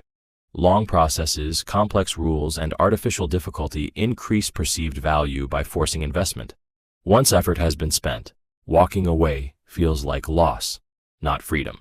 Effort also distorts comparison. Something that was easy for others may be dismissed as inferior, while something that was difficult feels superior, regardless of results. The brain equates pain with purpose and struggle with legitimacy. The most unsettling aspect is how quietly this bias locks people in place. The more effort invested, the harder it becomes to question the value of what was pursued. Instead of asking whether something is worthwhile, the mind asks how to justify the effort already spent. Value stops being measured by outcome and becomes defined by endurance. Overconfidence hides incompetence. Overconfidence has a dangerous ability to disguise lack of knowledge because the human brain associates certainty with capability. When someone speaks decisively, rarely hesitates, and projects absolute assurance, the mind assumes competence without demanding proof. Confidence fills the gaps where understanding should be questioned, creating an illusion of mastery that feels convincing and reassuring. This effect exists because people are uncomfortable with uncertainty. Ambiguity creates anxiety, while overconfidence offers emotional relief. A person who appears to know provides a sense of direction, even if that direction is wrong. The brain prefers a flawed answer delivered confidently over a correct answer delivered cautiously, because confidence feels like control. Emotionally, overconfidence suppresses scrutiny. Listeners feel less motivated to verify claims because doubt seems unnecessary. Questioning a confident individual can feel awkward or confrontational, as if challenging them would expose one's own ignorance. As a result, incompetence hides behind bold statements and authoritative tone. Overconfident individuals often lack awareness of their limitations, which paradoxically strengthens the illusion. Without recognizing what they don't know, they speak without restraint. This absence of self-doubt makes them appear decisive and knowledgeable, while more competent individuals hesitate because they understand complexity. The contrast makes expertise look uncertain and ignorance look strong. In group settings, overconfidence dominates. Louder voices shape decisions, steer conversations, and influence outcomes, even when they lack substance. Others defer, not because the ideas are sound, but because certainty creates pressure to agree. The most unsettling part is that overconfidence doesn't just mislead others, it protects itself. Mistakes are ignored, reframed, or blamed elsewhere. Feedback is dismissed. Growth stops. In that state, incompetence remains hidden, not by deception, but by the powerful emotional illusion that certainty creates. Emotional validation reduces resistance. Emotional validation disarms the mind because it satisfies a deeper need than logic ever could. The need to feel understood. When someone acknowledges your feelings without challenging them, tension drops instantly. The nervous system relaxes, defenses soften, and the urge to protect yourself fades. Being understood feels like safety, and safety makes resistance unnecessary. This works because resistance is rarely about facts. It is about emotion. When people feel unheard, judged, or dismissed, their mind locks down. Arguments harden, walls go up, and logic is rejected regardless of quality. Validation interrupts that cycle by signaling acceptance rather than threat. The brain interprets it as alignment, not opposition. Emotionally, validation creates trust. Hearing phrases that reflect your internal state makes you feel seen rather than challenged. That feeling triggers openness. Once the emotional battle ends, cognitive flexibility returns. People become more willing to listen, consider alternatives, and shift perspectives, not because they were convinced, but because they no longer feel attacked. This effect is powerful because it does not require agreement. Someone can validate how you feel without endorsing what you believe, yet the emotional impact is the same. Resistance dissolves because the mind no longer needs to defend its identity or emotions. The internal alarm quiets. This is why emotional validation is widely used in therapy, negotiation, persuasion, and influence. It lowers barriers before ideas are introduced. Once someone feels emotionally safe, they stop guarding the gate. The unsettling part is that validation can be used strategically. When someone validates your emotions too smoothly or too quickly, it may not be empathy, but positioning. Once resistance is gone, influence enters easily, not by force, but through the relief of finally feeling understood. People mistake popularity for quality. Popularity carries an emotional weight that quietly reshapes perception.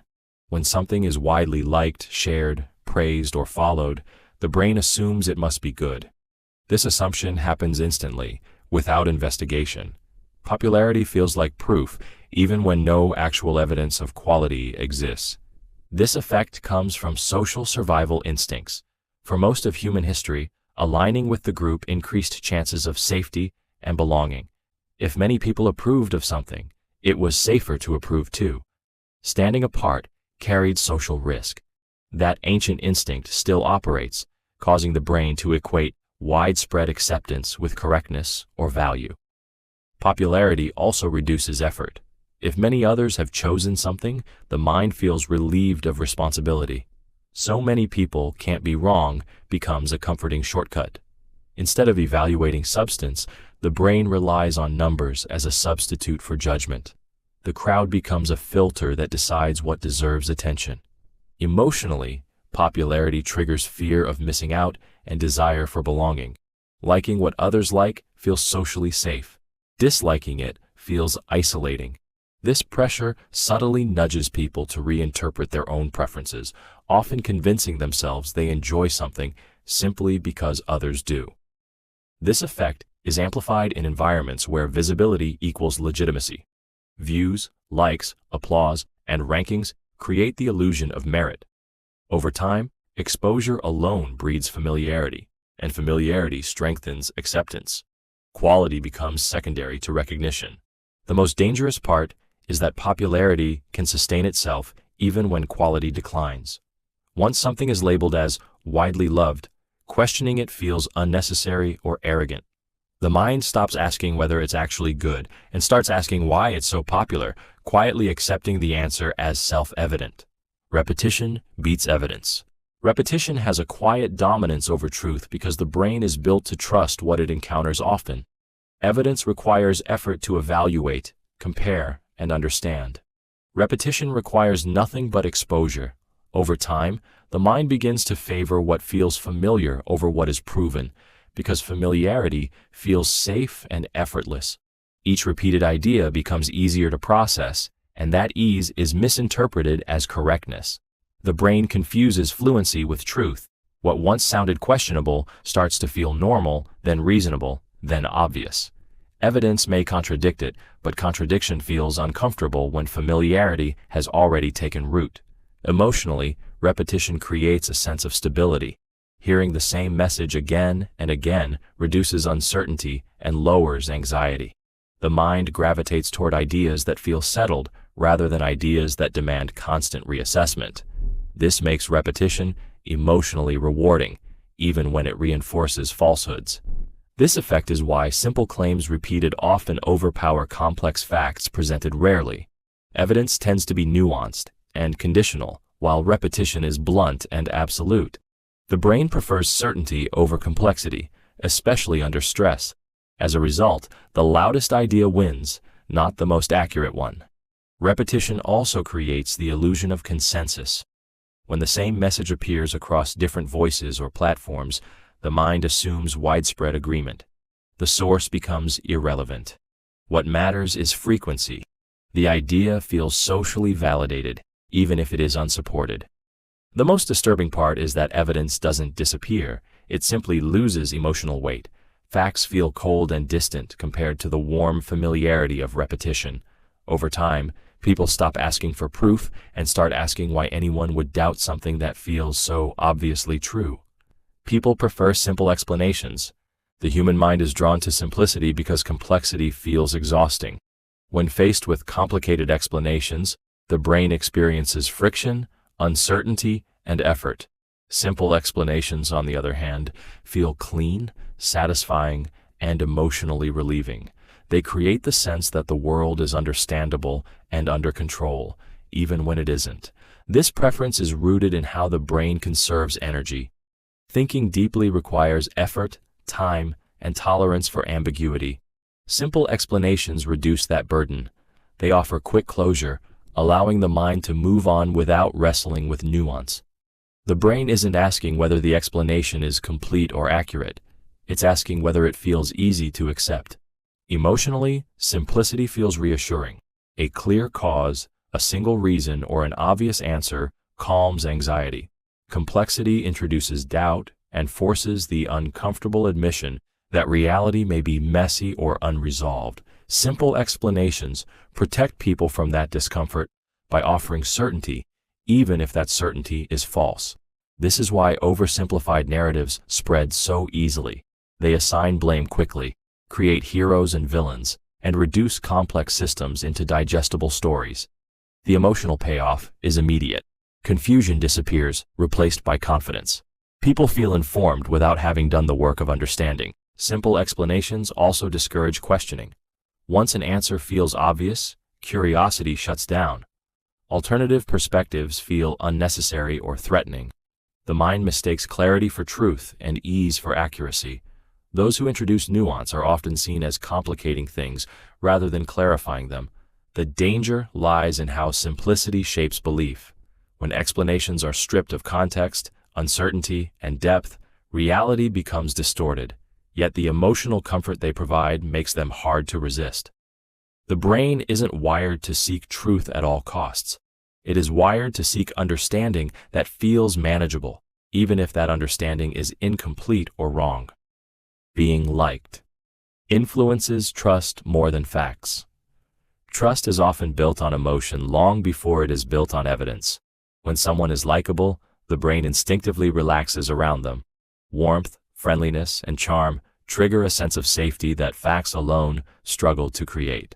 Once that emotional comfort is established, the mind becomes far more willing to believe what the person says, regardless of accuracy.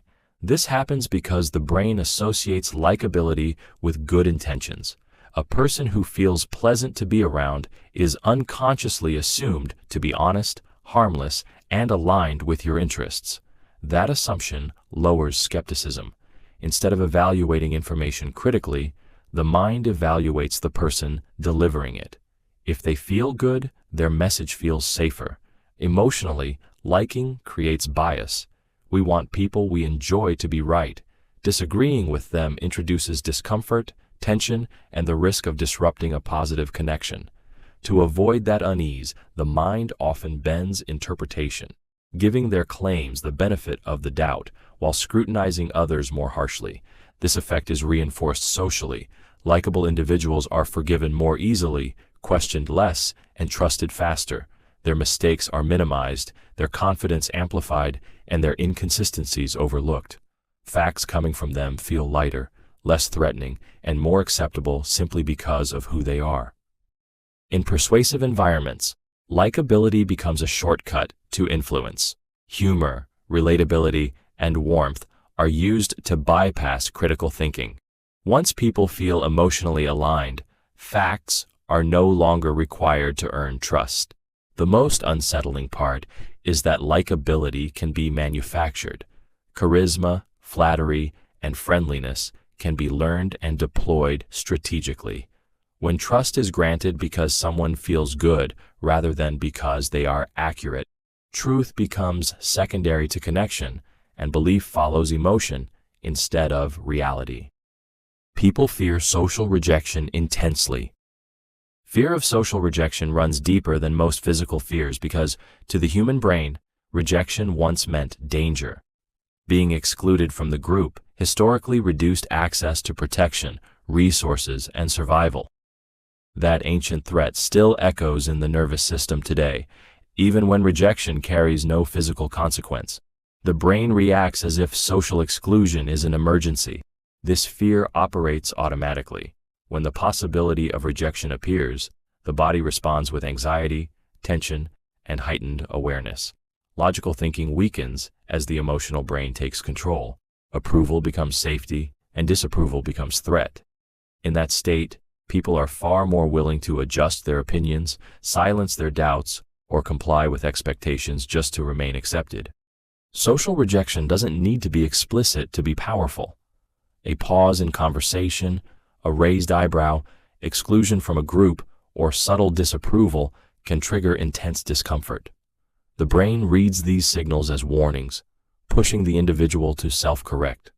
Often this correction happens unconsciously, shaping behavior before conscious choice can intervene. This fear is especially effective because it targets identity. Humans don't just want to belong, they need to belong. When acceptance feels conditional, people begin to monitor themselves constantly, filtering thoughts, words, and actions. Authenticity gives way to conformity, not because people are weak, but because the emotional cost of rejection feels unbearable. The most unsettling part is that social pressure rarely feels like pressure. It feels like common sense, politeness, or maturity.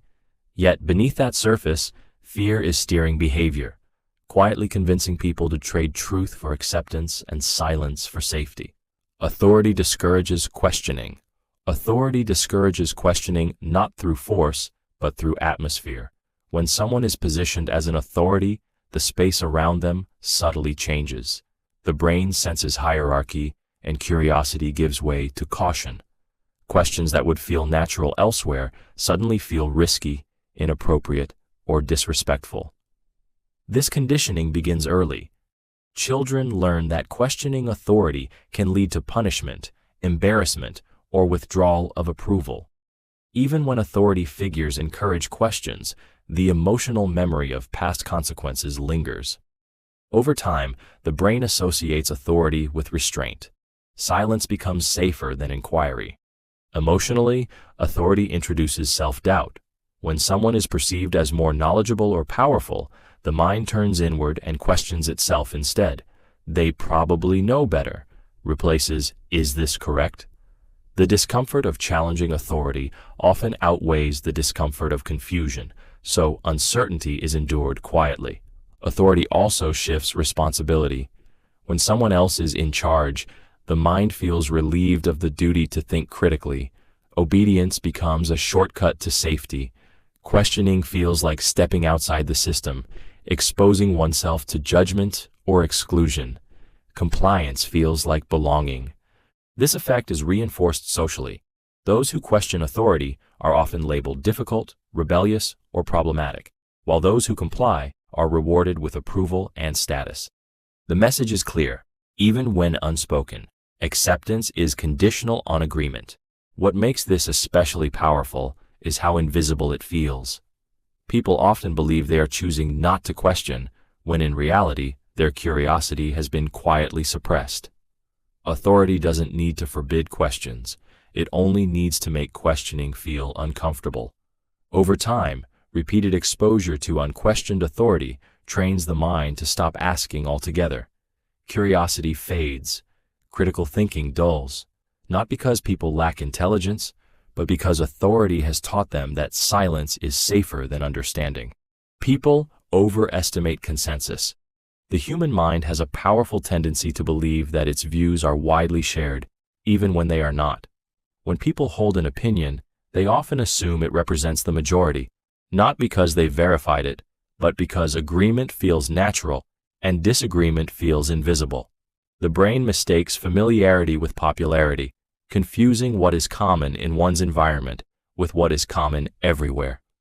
This bias forms because humans rely heavily on social cues to understand reality.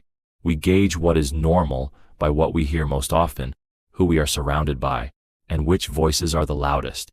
If an idea is repeated within a social circle, an online space, or a workplace, the mind begins to treat it as consensus rather than coincidence. Silence from others is interpreted as agreement, even when it may simply be avoidance or disengagement. Emotionally, believing there is consensus provides comfort. It reassures people that they are not alone, not extreme, and not at risk of rejection. The idea that most people think this way strengthens confidence and reduces the urge to question oneself. Doubt feels unnecessary when you believe the group is already aligned with you. This effect is intensified by selective exposure. People tend to surround themselves with those who share similar beliefs, creating echo chambers that reinforce the illusion of widespread agreement. Opposing views fade from awareness, making consensus feel larger and more solid than it truly is. The danger is that overestimated consensus suppresses humility. When people believe their view is universally shared, disagreement feels irrational or malicious. Curiosity shuts down, and opposition is dismissed rather than examined. The mind stops asking whether it might be wrong, because being wrong feels statistically impossible. Over time, this illusion hardens beliefs. What began as an assumption becomes certainty, not because reality confirmed it, but because the brain found safety in believing it was never alone. Familiar opinions feel safer. Familiar opinions feel safe because the human brain equates recognition with protection. When an idea matches what you've heard before, believed before, or grown up around, it doesn't trigger alarm. It slips in quietly, wrapped in comfort. The mind relaxes, not because the opinion is correct, but because it feels known. Known feels controllable, and controllable feels safe. This response is rooted in emotional survival. New or opposing ideas introduce uncertainty, and uncertainty activates stress. Familiar opinions, even flawed ones, offer stability. They don't demand mental effort or emotional risk. The brain would rather stay wrong in a known way than risk being right in an unfamiliar one. Comfort wins over accuracy more often than people realize. Emotionally, familiar opinions protect identity. Beliefs are rarely just thoughts. They are tied to belonging, upbringing, culture, and self-image. Challenging a familiar opinion can feel like challenging who you are or where you come from. That threat triggers defensiveness long before logic enters the picture. This is why people instinctively gravitate toward voices that echo what they already believe. Agreement feels validating.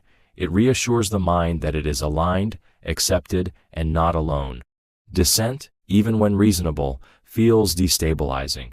The discomfort isn't intellectual, it's emotional. Familiarity also creates the illusion of truth. Repeated exposure makes opinions feel settled and unquestionable. The brain stops examining them and starts protecting them. Questioning feels unnecessary or even dangerous, as if pulling on a thread that might unravel something important. The most unsettling part is that safety becomes a filter for belief.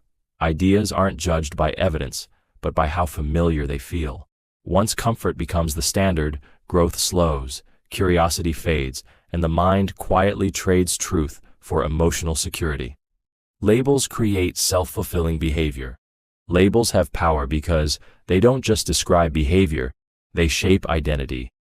When a label is applied to someone, the brain doesn't treat it as a temporary description, but as a statement about who that person is. Once identity is touched, behavior begins to reorganize itself around the label, often without conscious intent. This happens because humans are wired to seek internal consistency. When a label is accepted, even reluctantly, the mind feels pressure to act in ways that align with it. Being called smart, lazy, difficult, or talented plants a psychological expectation. Over time, actions subtly shift to confirm that expectation, not because it is true, but because the brain wants coherence. Emotionally, labels simplify reality. They reduce complex human behavior into something understandable and predictable. That simplification feels comforting, both to the person applying the label and the person receiving it. But comfort comes at a cost. Once labeled, deviations feel wrong, and change feels like betrayal of identity. Labels also influence how others treat you, which further reinforces behavior. Expectations shape interactions, and interactions shape outcomes. A person labeled as capable is given opportunities that strengthen capability. A person labeled as problematic is monitored, restricted, and distrusted, increasing the likelihood of conflict. The environment begins to conspire with the label. The most dangerous aspect is how early and casually labels are applied. They often come from authority figures or peers and sink in before resistance forms. Over time, the label stops feeling imposed and starts feeling true. At that point, behavior is no longer chosen freely. It is performed in service of a name that quietly rewrote the rules of who someone believes they are allowed to be. Certainty sounds persuasive, even when wrong. Certainty has a hypnotic quality because it eliminates ambiguity, and the human mind craves closure. When someone speaks with absolute confidence, without hesitation or qualifiers, their words land with emotional weight. The brain relaxes into the certainty being offered, mistaking firmness for correctness and decisiveness for truth. This happens because uncertainty creates discomfort. Doubt requires mental effort, patience, and the willingness to sit with not knowing. Certainty, even false certainty, offers relief. It feels like an anchor in chaos. The mind would rather accept a clear answer than wrestle with complexity, especially under pressure. Emotionally, certainty feels dominant. A person who sounds sure positions themselves as psychologically stronger. Challenging them feels like swimming against a current. Even when evidence is weak or missing, the tone alone creates pressure. The listener begins to question their own judgment, not the claim itself. Certainty also suppresses dialogue. Absolute statements shut down exploration because they leave no room for nuance. Words like always, never, and this is how it is create a sense of finality. Once something sounds settled, questioning it feels unnecessary or even disruptive. This effect is amplified in social and hierarchical settings. Certainty signals leadership, and leadership attracts trust. People often follow the most confident voice in the room, not the most informed one. Accuracy becomes secondary to assurance. The most dangerous aspect is that certainty is contagious. Hearing someone speak with conviction can inflate your own belief in the idea, even if you originally doubted it. Over time, repeated exposure to confident claims trains the mind to prioritize tone over truth. Wrong ideas don't need proof when they sound complete. People avoid admitting ignorance. Admitting ignorance feels far more threatening than being wrong. When someone realizes they don't know something, the brain interprets that gap as vulnerability. Ignorance exposes uncertainty, and uncertainty risks judgment, loss of status, or diminished respect. To protect the self, the mind often chooses avoidance over honesty. This behavior forms early. From childhood, knowing is rewarded while not knowing is subtly punished. Questions are welcomed only up to a point. Beyond that, ignorance becomes associated with embarrassment or failure. Over time, people learn that appearing informed matters more than actually being informed. The habit sticks, even when curiosity would be safer than pretending. Emotionally, ignorance triggers shame. Saying, "I don't know," can feel like admitting weakness or incompetence, especially in environments where confidence is valued. To avoid that discomfort, people deflect, speak vaguely, change the subject, or repeat something they've heard without understanding it. The performance of knowledge replaces the pursuit of truth. This avoidance distorts communication. Conversations become about maintaining image rather than exchanging understanding. People nod along to things they don't grasp, fearing that questions will reveal their gaps. Over time, this creates collective blind spots where everyone assumes someone else understands, when no one actually does. Social pressure amplifies the effect. In groups, admitting ignorance risks standing out. Silence feels safer than exposure. As a result, false certainty spreads, not because people are informed, but because no one wants to be the first to admit they're not. The most dangerous aspect is that avoiding ignorance blocks learning. Growth requires acknowledging what you don't know, but the emotional cost feels too high. The mind chooses comfort over clarity, protecting self-image at the expense of understanding, and confusion quietly persists beneath confident appearances. Emotional reactions feel like truth. Emotional reactions carry a powerful illusion of certainty because they are experienced internally and immediately. When something triggers anger, fear, excitement, or disgust, the brain interprets that feeling as information. It doesn't feel like a reaction, it feels like insight. The emotion arrives fully formed, convincing, and urgent, and the mind assumes it must be responding to something real. This happens because emotions evolved as fast decision-making systems. Long before logic could be processed, feelings helped humans survive by signaling danger or opportunity.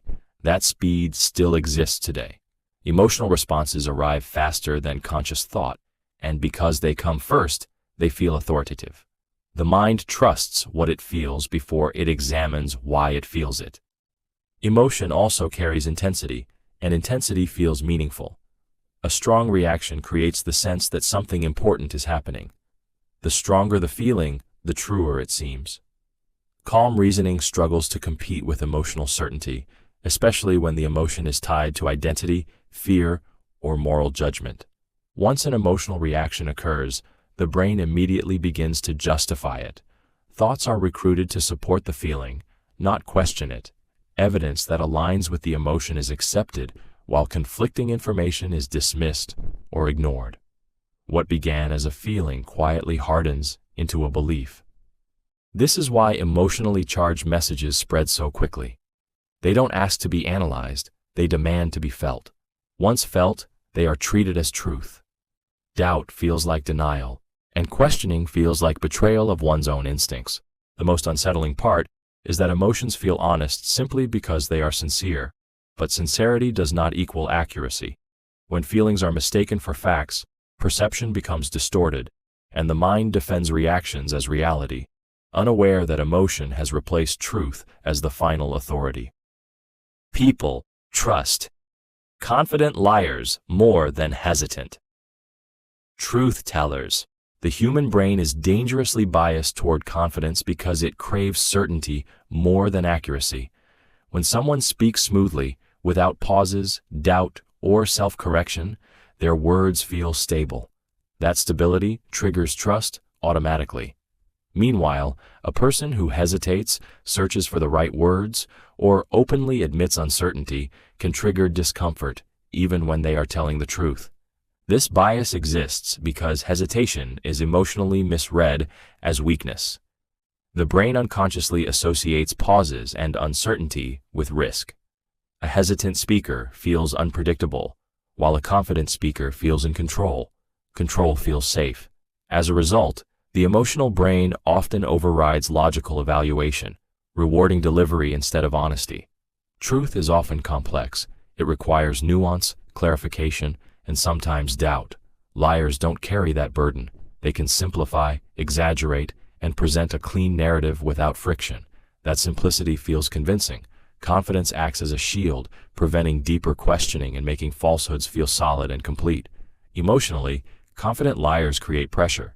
Disagreeing with them feels awkward or confrontational because their certainty dominates the interaction. Listeners may doubt their own judgment instead, assuming that the speaker knows something they don't. This self-doubt further strengthens the liar's influence. Over time, this dynamic teaches people a dangerous lesson. Certainty is rewarded, honesty is risky. Those who tell the truth learn to perform confidence to be believed, while those who lie learn that conviction matters more than correctness. The most unsettling part is that repeated exposure to confident falsehoods trains the brain to distrust hesitation itself, slowly eroding the value of thoughtful doubt and replacing it with emotional obedience to whoever speaks without fear. Urgency suppresses reflection. Urgency overwhelms the mind by creating the illusion that time itself is the enemy. When something is framed as needing immediate action, the brain shifts from thinking to reacting. Reflection feels dangerous in that moment, as if pausing will cause loss, failure, or regret. The pressure to act now silences the part of the mind that asks careful questions. This response is tied to survival instincts. In threatening situations, hesitation once meant harm. The brain learned to prioritize speed over accuracy, and that instinct still activates when urgency is emotionally triggered. Even when no real danger exists, the body responds as if it does, flooding the system with stress signals that narrow thought. Emotionally, urgency feels like importance. The faster something demands attention, the more valuable it appears. Calm consideration is replaced by adrenaline, and adrenaline feels like clarity. The mind mistakes intensity for insight, assuming that quick decisions are decisive rather than rushed. Urgency also reframes doubt as weakness. Thinking things through feels irresponsible when the clock is ticking. Questions become obstacles instead of safeguards. People begin to fear missing out more than making mistakes, so they move forward without fully understanding why. This effect is especially powerful because it creates consent without comprehension. Decisions made under urgency feel voluntary, even though alternatives were never considered. Once the moment passes, the mind often justifies the choice to avoid regret, rewriting the story to make the decision feel necessary. The most unsettling part is how easily urgency can be manufactured. Time limits, countdowns, and artificial deadlines trigger the same emotional response as real threats. Reflection doesn't disappear because people don't care. It disappears because urgency convinces them they don't have time to think. Silence is used as social pressure. Silence has a powerful psychological weight because the human brain is wired to seek social feedback. When a statement is met with silence instead of response, the mind instinctively fills the gap with meaning. That absence of reaction is rarely interpreted as neutrality. It is felt as judgment, disapproval, or rejection, even when none is explicitly expressed. This effect works because silence creates uncertainty, and uncertainty is uncomfortable. When someone speaks and is met with no reaction, their brain begins scanning for what went wrong. Did I say something wrong? Did I cross a line? Am I being evaluated? The lack of feedback forces the speaker inward, often triggering self-doubt and emotional discomfort. Emotionally, silence shifts power. The person who withholds response controls the emotional temperature of the interaction. They are no longer reacting, they are being reacted to. This imbalance pressures the other person to adjust, explain, apologize, or retreat in an attempt to restore equilibrium. Silence becomes a demand without words. In group settings, silence is especially potent. When no one speaks up, it creates the illusion of consensus or disapproval. Individuals interpret the quiet as a signal that disagreement is unwelcome. Even those who privately agree may stay silent, reinforcing the pressure and deepening the effect. Silence is often used to discourage dissent without confrontation. It avoids open conflict while still delivering emotional impact. Because nothing is said, it's difficult to challenge. There is no statement to refute, only a feeling to endure. Over time, repeated exposure to silence trains people to self-censor. They learn which ideas are met with quiet resistance and which are rewarded with engagement. Silence doesn't argue or explain. It conditions behavior subtly, shaping what feels acceptable by making deviation emotionally uncomfortable. People assume intent without evidence. The human mind is uncomfortable with uncertainty, especially in social situations. When someone's behavior is unclear, the brain rushes to assign intent, because not knowing feels unstable. Silence, tone, or a single action quickly becomes a story. Instead of waiting for information, the mind fills the gap with meaning, often without realizing it has done so. This tendency exists because humans are social survivalists. For most of history, misreading someone's intentions could be dangerous. The brain learned to guess first and reflect later. That instinct remains active today, even when the stakes are emotional rather than physical. Interpreting intent provides a sense of control, even if the interpretation is wrong. Emotion plays a major role in how intent is assigned. When we feel threatened, ignored, or insecure, the brain leans toward negative explanations. A delayed reply becomes disrespect. A neutral comment becomes passive aggression. A mistake becomes a personal attack. The emotion comes first, and the assumed intent follows to justify it. Once intent is assigned, it hardens quickly. The mind begins to interpret future behavior through that lens, searching for confirmation. Neutral actions are reinterpreted to fit the story, while contradictory evidence is ignored. What began as an assumption quietly becomes a belief about someone's character. This effect is especially powerful because assumed intent feels obvious. It doesn't feel like a guess. It feels like insight. People say, "I know why they did that," with confidence, even when no evidence exists. The most unsettling part is that assumed intent drives emotional reactions and decisions as if it were fact. Relationships fracture, conflicts escalate, and trust erodes, not because of what was proven, but because a story was invented and emotionally accepted as truth. Emotional intensity increases memory distortion. Strong emotions don't sharpen memory the way people assume, they bend it. When an experience is emotionally intense, the brain prioritizes feeling over accuracy. Instead of recording events like a camera, the mind records fragments charged with emotion, then fills in the rest later. What is remembered feels vivid and real, yet it is often incomplete or altered. This happens because intense emotion activates survival systems in the brain. When fear, excitement, anger, or joy spike, attention narrows. The mind locks onto what feels most important in the moment and ignores surrounding details. Later, when recalling the event, the brain reconstructs the memory using emotion as the foundation, not facts. Emotion also amplifies meaning. The stronger the feeling, the more significant the memory feels, even if the event itself was minor. This creates false confidence. People trust emotionally charged memories more, assuming intensity equals accuracy. In reality, the opposite is often true.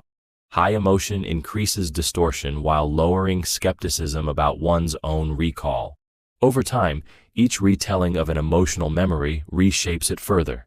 Details shift to better match the feeling remembered. Gaps are filled with assumptions. Contradictions are smoothed out.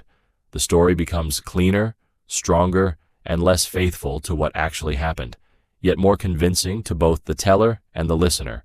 This effect is especially powerful because emotional memories feel personal and unquestionable. Challenging them feels like invalidating someone's experience. The mind protects these memories fiercely, even when evidence contradicts them. Emotion doesn't just color memory, it rewrites it, quietly replacing reality with a version that feels truer than truth itself. People confuse confidence with competence. Confidence and competence feel closely linked in the human mind, even though they are not the same thing. When someone speaks clearly, takes up space, and appears certain, the brain assumes they must know what they're doing. That assumption happens automatically, long before skills or results are evaluated. Confidence becomes a shortcut for judging ability. This confusion is rooted in how the brain handles uncertainty. Assessing real competence takes time, observation, and evidence. Confidence, on the other hand, is immediate and visible. The mind chooses the faster signal. It fills in missing information with tone, posture, and certainty, mistaking presentation for proficiency. Emotionally, confidence feels reassuring. In unfamiliar or complex situations, people want someone who appears in control. A confident person reduces anxiety by projecting stability, even if that stability is performative. Questioning their ability feels risky, because it threatens the sense of order they provide. This effect is reinforced socially. Confident individuals are given more opportunities, more attention, and more authority. Those advantages then create the appearance of competence, even when they are undeserved. Meanwhile, skilled but cautious people are overlooked because hesitation is misread as weakness or ignorance. The danger lies in how this bias perpetuates itself. Once confidence is rewarded, people learn to prioritize appearance over ability. Performance replaces preparation. Over time, environments become dominated by those who sound capable rather than those who are. The most unsettling aspect is that confidence not only convinces others, it reshapes outcomes. When confident people are trusted, their mistakes are excused.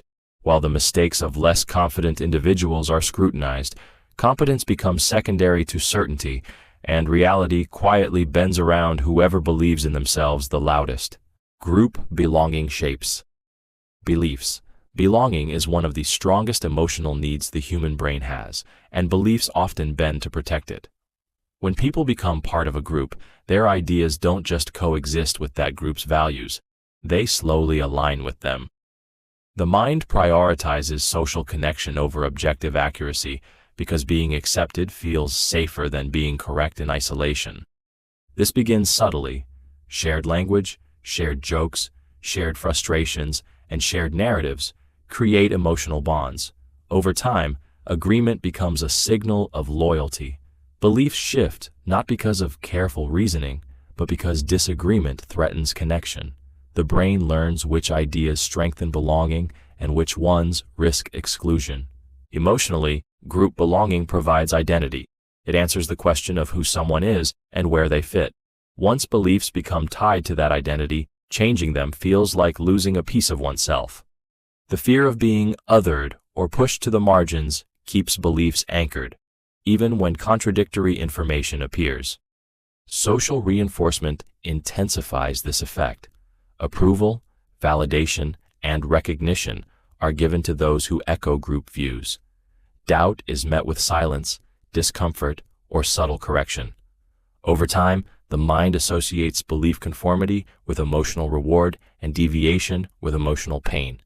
This process often happens without awareness. People believe they arrived at their views independently, while the group quietly shaped the boundaries of acceptable thought. The more meaningful the group, the stronger the influence. Family, culture, ideology, and community leave the deepest imprint. The most unsettling part is that belonging can override perception. Evidence that conflicts with group beliefs is reinterpreted or ignored. Loyalty feels like truth. In that state, beliefs don't evolve through understanding. They stabilize through connection, held in place by the powerful human need to belong. People dislike feeling controlled. The human mind has a deep sensitivity to perceived control because autonomy is tied directly to identity. The moment someone feels pushed, pressured, or directed, an internal resistance activates almost instantly. It doesn't matter whether the suggestion is reasonable or beneficial. If it feels imposed, the brain treats it as a threat. This reaction exists because control signals loss of agency. From an evolutionary standpoint, losing control meant vulnerability. Being directed by others implied lower status, reduced freedom, and increased risk. That wiring still exists today, manifesting emotionally as irritation, defiance, or withdrawal when people sense they are being steered. What makes this effect powerful is that resistance often emerges even when the outcome aligns with a person's interests. Advice that feels unsolicited is rejected. Rules that feel arbitrary are broken. Guidance that feels like command sparks rebellion. The mind prioritizes preserving freedom over making optimal choices. Emotionally, feeling controlled triggers reactance. Reactance is the urge to reassert independence by doing the opposite of what is suggested. This is why people resist hard sales tactics, strict instructions, or overt persuasion. The more pressure applied, the stronger the desire to push back, even if that pushback causes harm. This effect is frequently exploited through subtlety. Instead of commanding behavior, influence is framed as choice. Suggestions are presented as freedom. Options are limited while appearing open. When people believe they are choosing freely, resistance disappears, even if the outcome was guided. The unsettling part is that control doesn't need to be real to be felt. Tone, wording, timing, and implication can all trigger the same reaction. Once the mind senses coercion, logic shuts down. The conversation stops being about what is true or helpful and becomes about reclaiming autonomy, even at the cost of reason. Authority figures exploit time pressure. Time pressure becomes far more powerful when it comes from authority because it combines urgency with obedience. When someone in power insists that a decision must be made quickly, the brain doesn't just feel rushed, it feels commanded. The pressure to comply intensifies because delaying feels like defiance, not caution. This works because authority already lowers skepticism. Add time pressure, and critical thinking collapses even further.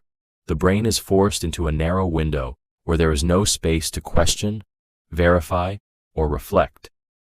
Urgency reframes compliance as responsibility and hesitation as failure. Acting fast feels like the right thing to do. Emotionally, time pressure triggers anxiety. That anxiety is amplified when authority is involved because consequences feel real and immediate. Fear of punishment, disapproval, or missed opportunity pushes people to act against their own instincts. The mind becomes focused on relief rather than accuracy, choosing speed over safety. Authority figures often justify urgency by claiming importance, risk, or necessity. This needs to happen now shuts down discussion. The implied message is that questioning wastes time, and time is something you are not allowed to take. This transforms authority from guidance into control. The most unsettling part is that people often blame themselves afterward. They believe they should have thought more clearly, ignoring the fact that their ability to think was intentionally restricted. Time pressure doesn't just rush decisions, it removes consent by making reflection feel impossible. When authority controls the clock, it controls the outcome, and compliance feels less like a choice and more like an obligation you never had time to understand. Fear-based messaging increases compliance. Fear-based messaging works because it speaks directly to the brain's survival system, bypassing reasoning and aiming straight for obedience. When fear is activated, the mind becomes less concerned with truth and more concerned with relief. The question shifts from, "Is this accurate?" to, "How do I make this feeling stop?" Compliance becomes an emotional escape. This effect is driven by how the brain prioritizes threats. Fear signals urgency and danger, triggering stress responses that narrow thinking and heighten suggestibility. In this state, people become more receptive to instructions, rules, and guidance, especially when those are presented as solutions to the threat. The promise of safety becomes more persuasive than evidence. Emotionally, fear creates vulnerability. It strips away confidence and replaces it with dependence. When people feel afraid, they seek authority, certainty, and direction. Anyone who offers a clear path forward gains influence, regardless of whether that path is effective or honest. Fear lowers resistance by making obedience feel protective. Fear-based messaging also simplifies complex situations. By highlighting danger, nuance disappears.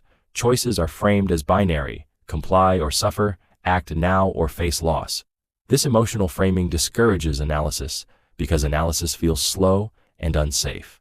The mind gravitates toward whatever reduces anxiety fastest. What makes this technique especially powerful is that it feels justified. Fear convinces people that extreme measures are reasonable, even necessary. Boundaries that would normally exist are relaxed in the name of protection. Once compliance is given, the mind often rationalizes it afterward to restore a sense of control. The most unsettling part is that fear doesn't need to be real to be effective. Perceived threat is enough.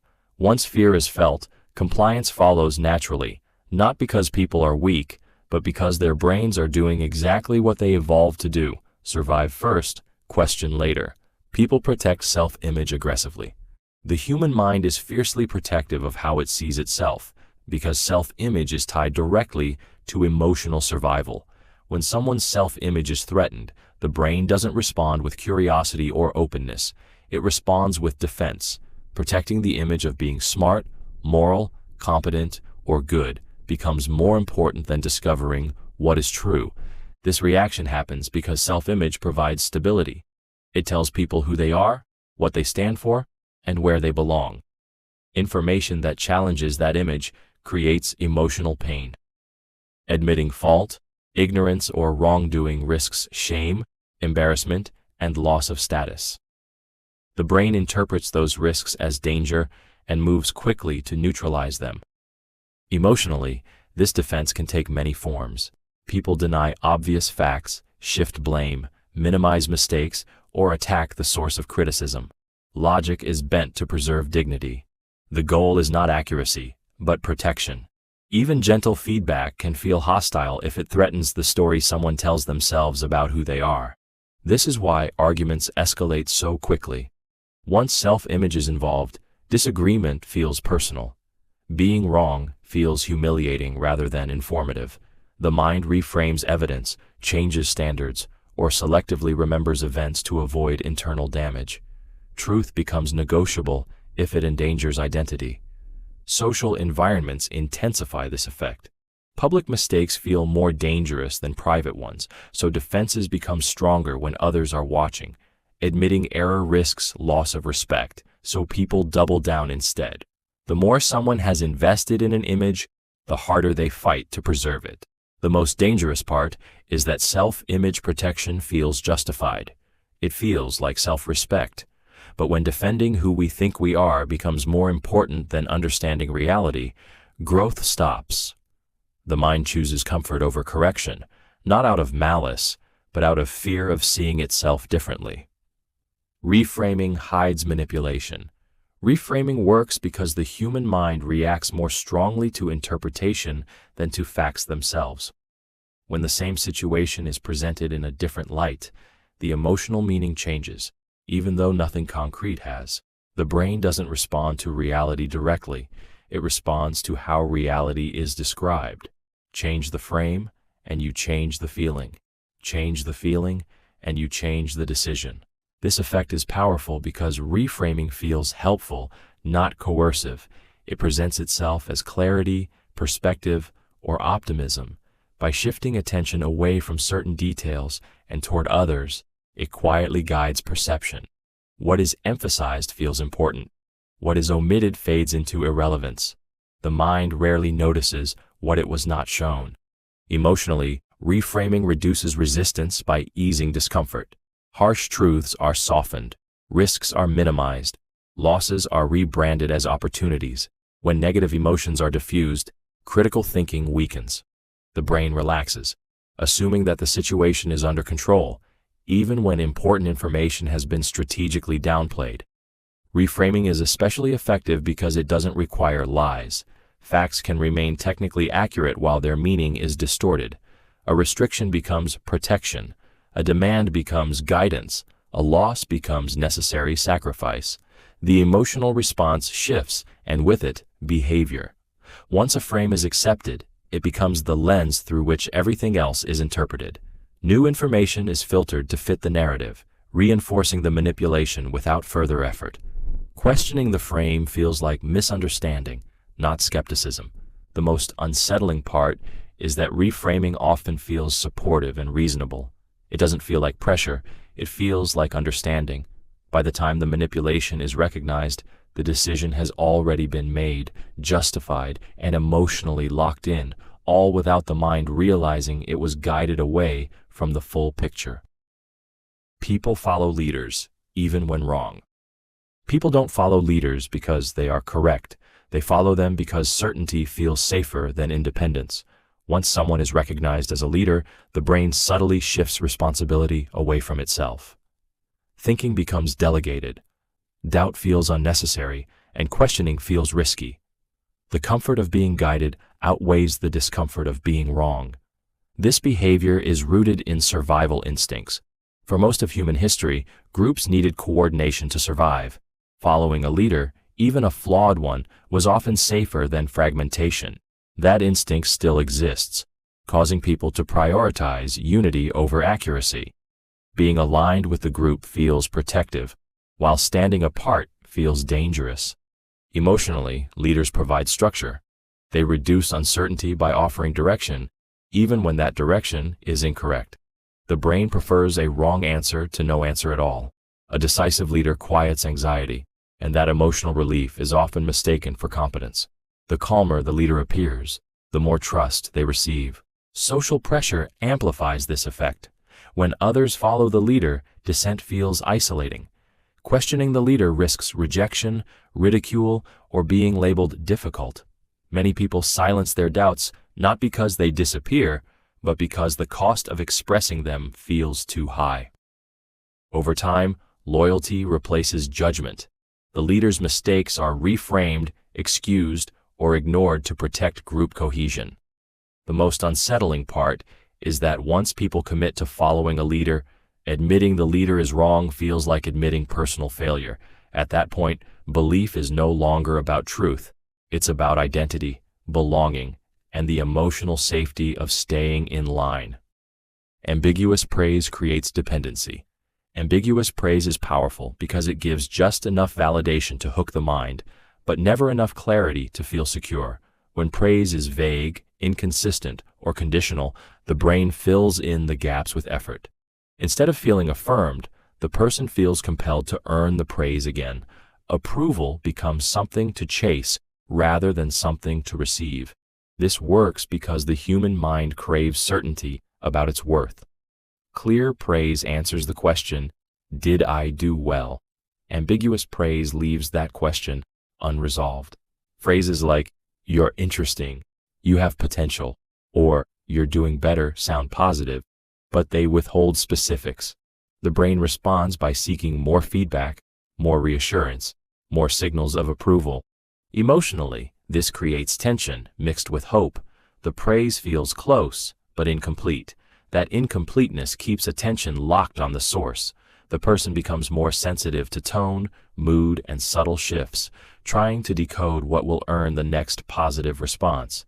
Validation turns into a moving target. Ambiguous praise is especially effective when coming from authority figures or people whose approval feels important. The uncertainty creates a power imbalance. The one giving praise controls the emotional supply, while the one receiving it adapts their behavior to regain that feeling of being valued. Over time, this can reshape identity. The person stops acting based on internal standards and starts acting based on anticipated approval. Autonomy weakens. Confidence becomes externally regulated. The absence of praise feels like failure, even when nothing has changed. The most unsettling aspect is that ambiguous praise feels kind on the surface. It doesn't sound manipulative or cruel, yet its emotional impact is subtle dependence. When validation is unclear, people don't grow independent. They stay attentive, compliant, and emotionally invested in whoever holds the power to define their worth. People prefer agreement over accuracy. Agreement feels emotionally safer than being right, and the human brain knows it. When people sense harmony in a conversation, tension drops and belonging rises. Accuracy, on the other hand, often introduces friction. It risks disagreement, correction, and separation. Faced with that choice, the mind quietly leans toward agreement, because peace feels better than precision. This preference forms early. From childhood, agreement is rewarded with approval, while disagreement is often met with discomfort or correction. Over time, the brain learns that aligning with others brings acceptance. Being accurate but alone feels risky. The emotional cost of standing apart often outweighs the intellectual value of being correct. Emotionally, agreement reduces anxiety. When others nod, affirm, or echo our views, it reassures us that we are safe within the group. Accuracy doesn't offer that comfort. In fact, accuracy can isolate. Correcting someone, questioning a shared belief, or pointing out an error can shift social dynamics instantly. The fear of being seen as difficult, arrogant, or disruptive keeps many people quiet. This is why false ideas can survive unchallenged in groups. People notice inconsistencies or errors, but choose silence to preserve harmony. The group feels stable, even as accuracy erodes beneath the surface. Over time, agreement becomes the metric for truth. What is widely accepted feels more real than what is carefully verified. The effect intensifies in environments that reward consensus. Meetings, classrooms, families, and online spaces subtly punish dissent. Those who agree are embraced. Those who question are sidelined. Accuracy becomes socially expensive. What makes this especially dangerous is how invisible it feels. People don't think they are choosing comfort over truth. They believe they are being polite, cooperative, or respectful.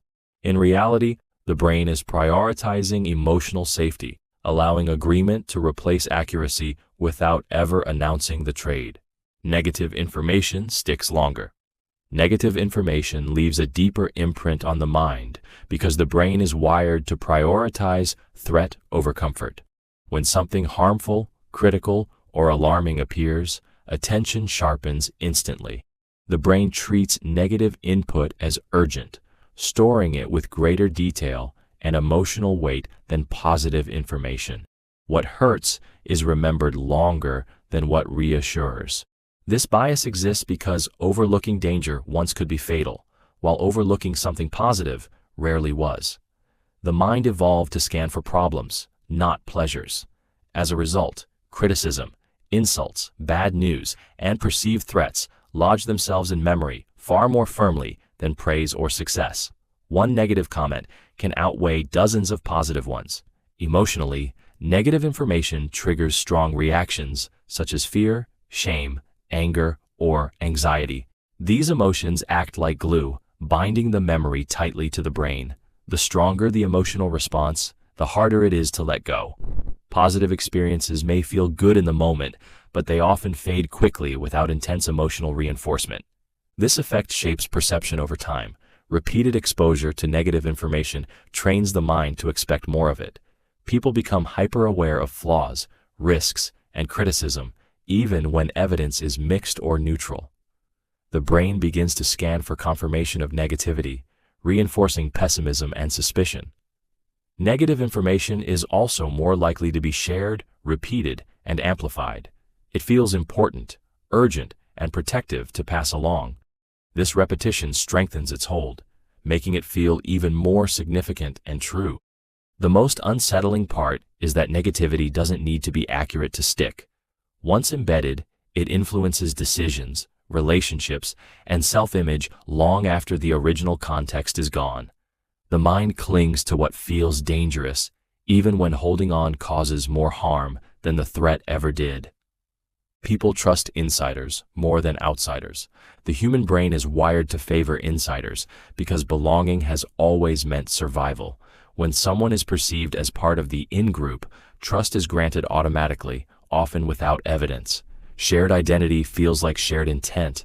The mind assumes that insiders are safer, more honest, and more aligned, while outsiders are treated with quiet suspicion before they even speak. This bias forms early. Family, community, culture, and institutions teach the brain who counts as us. Once that boundary exists, it shapes perception relentlessly. Information coming from insiders feels familiar and reassuring. The same information coming from outsiders feels questionable, even threatening. The content matters less than the source's perceived membership. Emotionally, insiders reduce uncertainty. They speak the same language, share the same norms, and confirm existing beliefs. That familiarity lowers cognitive effort and emotional risk. Trusting an insider feels like trusting yourself. Questioning them feels uncomfortable, almost disloyal, because it threatens the bond that defines group safety. This effect becomes dangerous when insiders are wrong. Errors are excused, motives are defended, and contradictions are ignored to preserve cohesion. Outsiders, meanwhile, are scrutinized more harshly, required to prove credibility repeatedly, and dismissed more easily. Truth becomes secondary to belonging. Over time, this bias creates echo chambers where ideas circulate without challenge. The group grows more confident, not more accurate. The most unsettling part is that insider trust feels rational. People believe they are evaluating information objectively, unaware that loyalty has quietly replaced evidence. Once trust is tied to identity, belief stops being about what is true and becomes about who is allowed to be believed. Familiar lies feel safer than unfamiliar truths. Familiar lies feel safe because they don't threaten the emotional structure the mind has already built. When an idea is repeated over time, even if it's false, it becomes woven into identity, routine, and expectation. The brain treats it like stable ground. An unfamiliar truth, no matter how accurate, feels like a crack in that ground, and instability triggers discomfort. This happens because the brain prioritizes emotional coherence over factual accuracy. Truth often demands change, adjustment, or admission of error. Lies that are familiar ask for nothing. They allow the mind to remain consistent, comfortable, and unchallenged. Safety in this context isn't about reality, it's about predictability. Emotionally, familiar lies reduce anxiety. They confirm what is already believed and protect the self from uncertainty. Even harmful beliefs can feel comforting if they explain the world in a simple, repeatable way. Unfamiliar truths introduce ambiguity, and ambiguity forces the brain to work harder and feel less in control. This is why people resist information that contradicts long-held beliefs. The resistance isn't intellectual, it's emotional. Accepting a new truth can feel like betrayal of one's past self, community, or identity. The lie feels loyal. The truth feels invasive. Familiar lies are also socially reinforced. When many people share the same false belief, abandoning it risks isolation. Belonging often feels more important than accuracy. The lie becomes a shared language, and questioning it threatens connection. The most unsettling part is that the brain defends familiar lies aggressively. Evidence is dismissed, sources are attacked, and discomfort is reframed as danger. Truth doesn't lose because it's weak. It loses because it feels unsafe. The mind clings to what it knows, even when what it knows is wrong, because certainty feels better than correction. People assume silence equals agreement. Silence is rarely neutral in the human mind.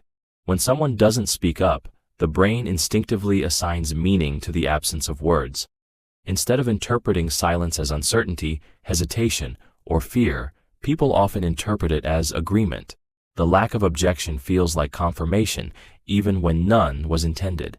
This assumption exists because humans rely on feedback to navigate social reality. Verbal agreement is clear, but verbal disagreement carries risk. When no challenge appears, the brain fills the gap with reassurance. If no one objects, it must be acceptable. If no one speaks up, it must be correct. Silence becomes a shortcut to consensus. Emotionally, this effect is comforting. Believing others agree reduces doubt and strengthens confidence. It creates the sense that a shared understanding has been reached, even when people are internally conflicted. The mind prefers this illusion to the discomfort of uncertainty or confrontation. For the silent person, withholding response is often a protective act. They may fear conflict, rejection, embarrassment, or consequences. Silence feels safer than speaking, especially in hierarchical or group settings. But that self-protection is misread. What is actually caution or discomfort is perceived as endorsement. This dynamic is especially dangerous in groups. As more people remain silent, the illusion of agreement grows stronger. Each quiet individual becomes invisible proof that the idea is accepted. Meanwhile, dissent disappears not because it doesn't exist, but because it feels too costly to express. Over time, silence trains behavior. People learn which opinions trigger quiet resistance and which are rewarded with engagement. Eventually, even internal disagreement weakens. The most unsettling part is that no one explicitly agrees, yet the belief advances anyway. Silence doesn't argue, confirm, or deny, but the mind treats it as consent, allowing false certainty to grow without ever being spoken aloud. Emotional storytelling reduces scrutiny. Emotional storytelling works because the human mind lowers its guard when it feels instead of analyzes. When a story triggers empathy, sadness, anger, or inspiration, attention shifts away from logic and toward emotion. The listener stops evaluating the structure of the argument and becomes absorbed in the experience. Once emotionally engaged, scrutiny quietly fades. This happens because stories activate the brain differently than facts. Data asks to be processed, compared, and questioned. Stories invite identification. The listener imagines themselves inside the narrative, feeling what the characters feel. That immersion creates emotional momentum, and momentum discourages interruption. Questioning a story feels like breaking the spell. Emotion also creates trust. When a story feels personal or vulnerable, the brain assumes sincerity. Details that might normally raise suspicion are overlooked because the emotional tone suggests honesty. The listener thinks, "This feels real," and that feeling substitutes for verification. Emotional storytelling narrows focus. The mind locks onto the narrative arc and ignores missing information, alternative explanations, or inconvenient facts. Contradictions feel less important than emotional coherence. If the story makes sense emotionally, it feels true enough. This is why emotional stories are so powerful in persuasion, media, leadership, and influence. They don't need to be complete or accurate, they need to resonate. Once resonance is achieved, resistance dissolves naturally. The unsettling part is that emotional stories don't need to be false to be manipulative. Even true stories can be used selectively, framed to provoke emotion while steering attention away from critical context. When emotion leads, scrutiny lags behind, and belief settles in before the mind ever asks whether it should. People justify past choices to protect ego. The human ego is built to preserve a sense of competence and control, and few things threaten it more than realizing a past decision was wrong. When confronted with evidence that contradicts a choice they've already made, the brain doesn't respond with curiosity. It responds with defense. Justification becomes a psychological shield, protecting identity from damage. This happens because decisions are rarely just actions. They are statements about who we believe we are. Admitting a mistake feels like admitting flawed judgment, weakness, or foolishness. The emotional cost of that admission often feels heavier than the cost of being wrong. As a result, the mind begins to rewrite the story to make the decision feel reasonable, necessary, or inevitable. Emotionally, justification brings relief. It reduces discomfort by aligning reality with self-image. Contradictory information is minimized, reframed, or dismissed altogether. The brain selectively remembers supporting details while ignoring evidence that challenges the narrative. Over time, the revised version feels just as real as the truth, sometimes more so. This effect strengthens with time and investment. The more effort, money, or identity attached to a decision, the harder it becomes to question. Walking away feels like loss, while defending the choice feels like stability. People double down, not because the decision was good, but because retreat feels unbearable. The most unsettling part is that justification doesn't feel like lying. It feels like clarity. The mind convinces itself that it knew all along, or that circumstances forced the outcome. In protecting the ego, reality becomes negotiable, and growth is quietly sacrificed to maintain the comforting illusion of being right. Confidence masks uncertainty effectively. Confidence is one of the most effective disguises for uncertainty because it redirects attention away from what is unknown and toward what appears controlled. When someone presents themselves with certainty, the brain stops looking for gaps. Doubt is assumed to have been resolved, not hidden. The performance of confidence becomes a substitute for actual understanding. This works because uncertainty makes people uncomfortable, not just in others, but in themselves. When someone speaks confidently, they absorb that certainty emotionally. It feels stabilizing, like standing next to someone who knows the way in the dark. The mind prefers that feeling to the anxiety of unanswered questions, so it accepts the confidence as proof. Emotionally, confidence creates authority. A person who appears sure of themselves signals strength, even when they are guessing or improvising. Listeners often mistake hesitation for ignorance and decisiveness for mastery. As a result, uncertainty wrapped in confidence passes undetected, while honest doubt is scrutinized or dismissed. Confidence also discourages interruption. People hesitate to challenge someone who sounds certain because it risks embarrassment or conflict. The lack of pushback further reinforces the illusion that nothing is missing. Silence becomes mistaken for agreement, and agreement becomes mistaken for validation. This effect is especially powerful in environments where certainty is rewarded and doubt is penalized. Over time, people learn to hide uncertainty behind confident delivery rather than resolve it through inquiry. The mask becomes habitual. The most dangerous aspect is that confidence doesn't just fool others, it fools the person wearing it. Acting certain can silence internal doubt, replacing curiosity with performance. Questions go unasked. Assumptions harden. Uncertainty doesn't disappear. It simply goes underground, where it can no longer be examined, corrected, or understood. People overtrust. Intuition.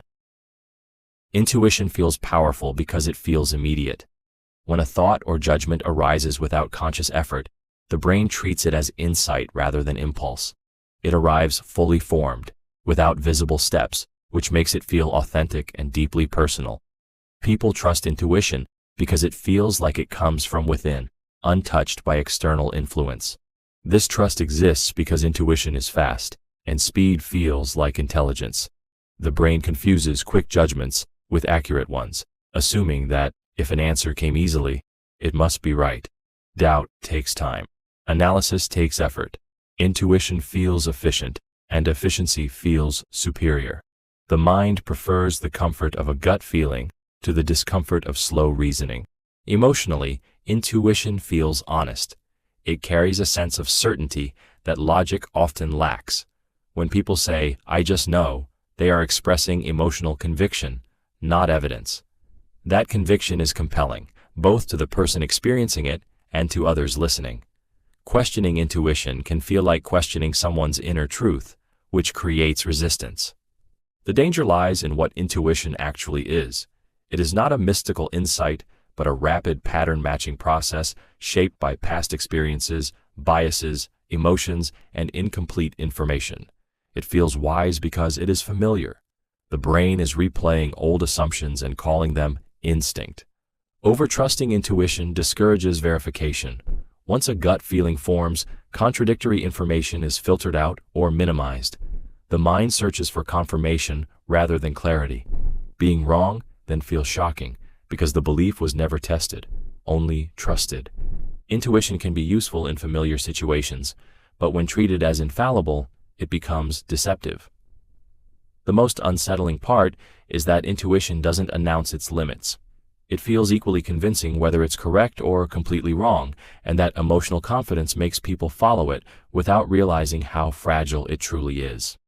Authority discourages moral responsibility. Authority has a subtle way of lifting moral weight off the individual. When instructions come from someone higher in rank, responsibility feels transferred upward. The mind reframes its role from decision-maker to executor. Instead of asking, "Is this right?" the internal question becomes, "Is this expected of me?" And that shift changes everything.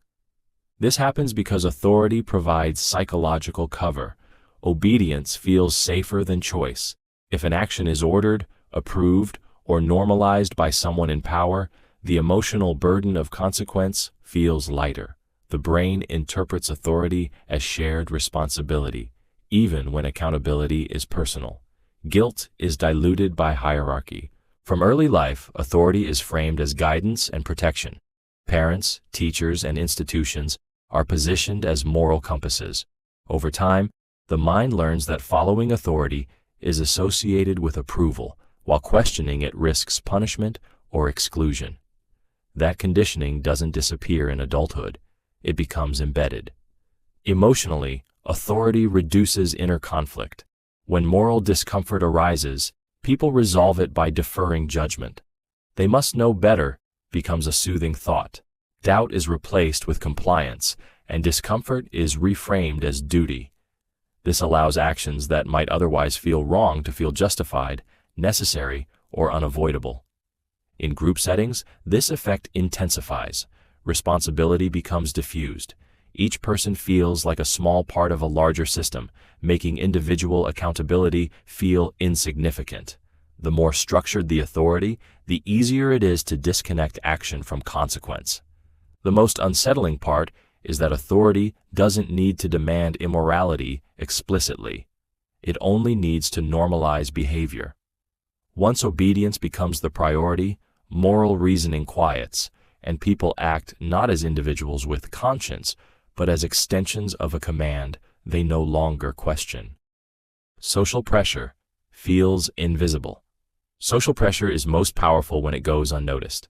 Unlike direct commands or obvious threats, it operates quietly, shaping behavior without ever announcing itself. People rarely feel pushed. Instead, they feel that their choices are natural, reasonable, or self-made, unaware that those choices were subtly guided by the expectations around them. This happens because humans are deeply attuned to social cues. Tone shifts, pauses, group reactions, and unspoken norms are constantly being read by the brain. These signals inform what is acceptable and what is risky, often faster than conscious thought can intervene. The mind adjusts automatically, aligning behavior with the environment to avoid friction. Emotionally, social pressure works by linking comfort to conformity. Agreement feels smooth, alignment feels safe. Resistance, even when internal, creates tension. That tension is often misinterpreted as personal doubt rather than external influence. People assume they are uncertain because they are wrong, not because they are being pressured. The invisibility of social pressure makes it especially effective in groups. When everyone appears to agree, dissent feels unnecessary or disruptive. Silence reinforces the illusion of consensus, and consensus reinforces compliance. People don't feel controlled. They feel mature, polite, or realistic for going along. Over time, repeated exposure trains behavior. Opinions soften, boundaries shift, and values bend, all without a clear moment of decision. The most unsettling part is that social pressure rarely feels like fear, it feels like common sense. By the time someone realizes they've been influenced, the behavior already feels like their own, and the pressure that shaped it has completely disappeared from view. Fear creates tunnel vision. Fear reshapes perception by shrinking the mind's world down to a narrow corridor where only threat exists. When fear takes hold, the brain stops scanning for possibilities and starts locking onto danger. Everything outside that focus fades into irrelevance. Options, context, and long-term thinking disappear, leaving the mind trapped in a single emotional lane. This happens because fear activates the brain's survival circuitry. Blood flow shifts away from areas responsible for reasoning and toward areas designed for rapid response. The body prepares to fight, flee, or freeze, not to analyze. In this state, the mind isn't asking what is true or wise. It's asking what will make the fear stop fastest. Emotionally, tunnel vision feels like urgency mixed with certainty. The fearful thought feels obvious, dominant, and impossible to ignore. Alternative explanations feel unrealistic or naive. Even reassuring information struggles to register because it doesn't align with the emotional signal being sent. Fear decides what matters, and everything else is filtered out. This narrowing effect is why fear is so effective in controlling behavior. When attention is restricted, choice feels limited. People become easier to steer because they believe there are fewer paths available. The fear doesn't need to be extreme. Even mild anxiety can quietly compress perception and reduce flexibility. Fear also distorts memory and prediction. Past experiences are recalled selectively, focusing on worst-case outcomes, while positive or neutral experiences are forgotten. The future is imagined as a continuation of the threat, reinforcing the tunnel and making escape feel impossible. The most unsettling part is that tunnel vision feels rational while it's happening. Fear convinces the mind that it is being realistic, cautious, and alert. Only later, when fear loosens its grip, does the wider landscape reappear, revealing how much was missed when the mind was trapped in survival mode. People mirror dominant behavior. Dominance sends a powerful signal to the human brain because it implies safety, direction, and control. When someone takes up space, speaks assertively, interrupts without hesitation, or moves with certainty, others instinctively adjust their behavior to match. This mirroring happens without conscious intention. The body responds before the mind has time to question why. This reaction is rooted in social hierarchy. For most of human history, recognizing and aligning with dominant figures increased chances of survival. Dominance signaled leadership, protection, and access to resources. The brain learned that matching the dominant individual reduced risk. That instinct remains active even in modern environments where dominance no longer guarantees wisdom or competence. Emotionally, dominant behavior creates pressure. It sets the tone of the interaction and silently defines what is acceptable. Others lower their voice, shorten their sentences, adopt similar posture, or shift their opinions to align. Mirroring becomes a way to avoid friction. Matching dominance feels safer than resisting it. This effect is especially visible in groups. One dominant person can shape the emotional rhythm of the room. As others mirror their pace, confidence, or aggression, the behavior spreads. What began as one individual's style becomes the group norm, not because it was chosen, but because it was absorbed. The danger is that dominance is often mistaken for leadership. People follow energy, not insight. A confident posture or assertive tone can override quieter but more accurate voices. Those who don't mirror dominance are often ignored, interrupted, or sidelined, reinforcing the cycle. Over time, repeated exposure trains people to associate dominance with correctness. They adjust automatically, surrendering personal judgment to maintain alignment. The most unsettling part is that mirroring dominance feels voluntary. It doesn't feel like submission. It feels like adaptation, even as influence quietly replaces independence. Emotional arousal reduces skepticism. Emotional arousal weakens skepticism because the brain cannot fully analyze and feel intensely at the same time. When emotions are heightened, whether through fear, excitement, anger, or inspiration, mental resources are redirected away from critical thinking. The mind shifts from evaluation mode into reaction mode, prioritizing feeling over verification. This happens because emotional arousal signals importance. The brain interprets strong emotion as a cue that something urgent or meaningful is happening. Heart rate increases, attention narrows, and the nervous system activates. In that state, questioning feels slow and unnecessary. The goal becomes responding, not reflecting. Emotion also creates certainty.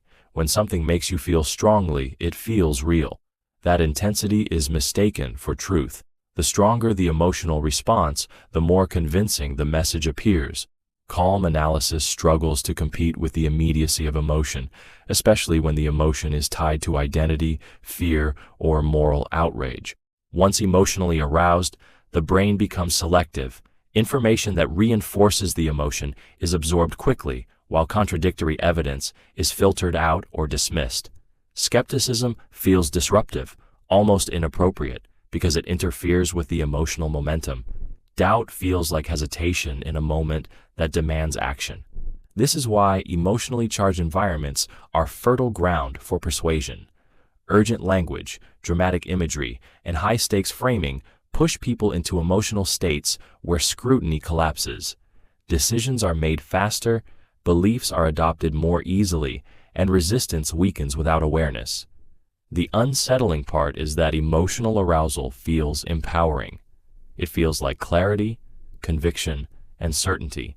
But beneath that confidence, skepticism has quietly stepped aside.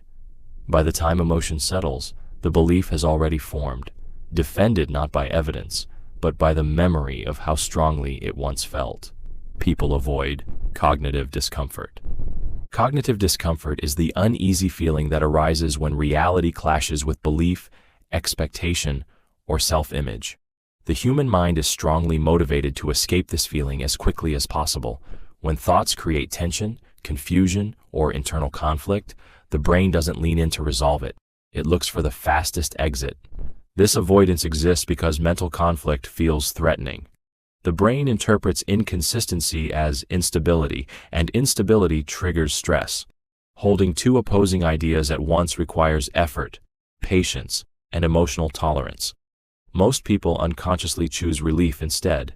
They dismiss new information, reinterpret it, or ignore it entirely, not because it's false, but because it's uncomfortable. Emotionally, cognitive discomfort creates anxiety and self-doubt. Admitting that a belief might be wrong can feel like losing control or identity. To protect itself, the mind reaches for rationalizations that restore balance. These explanations don't need to be accurate. They only need to feel convincing enough to quiet the discomfort. This is why people resist evidence that contradicts their views and why changing one's mind feels so difficult. Discomfort signals danger to the ego. Avoidance signals safety.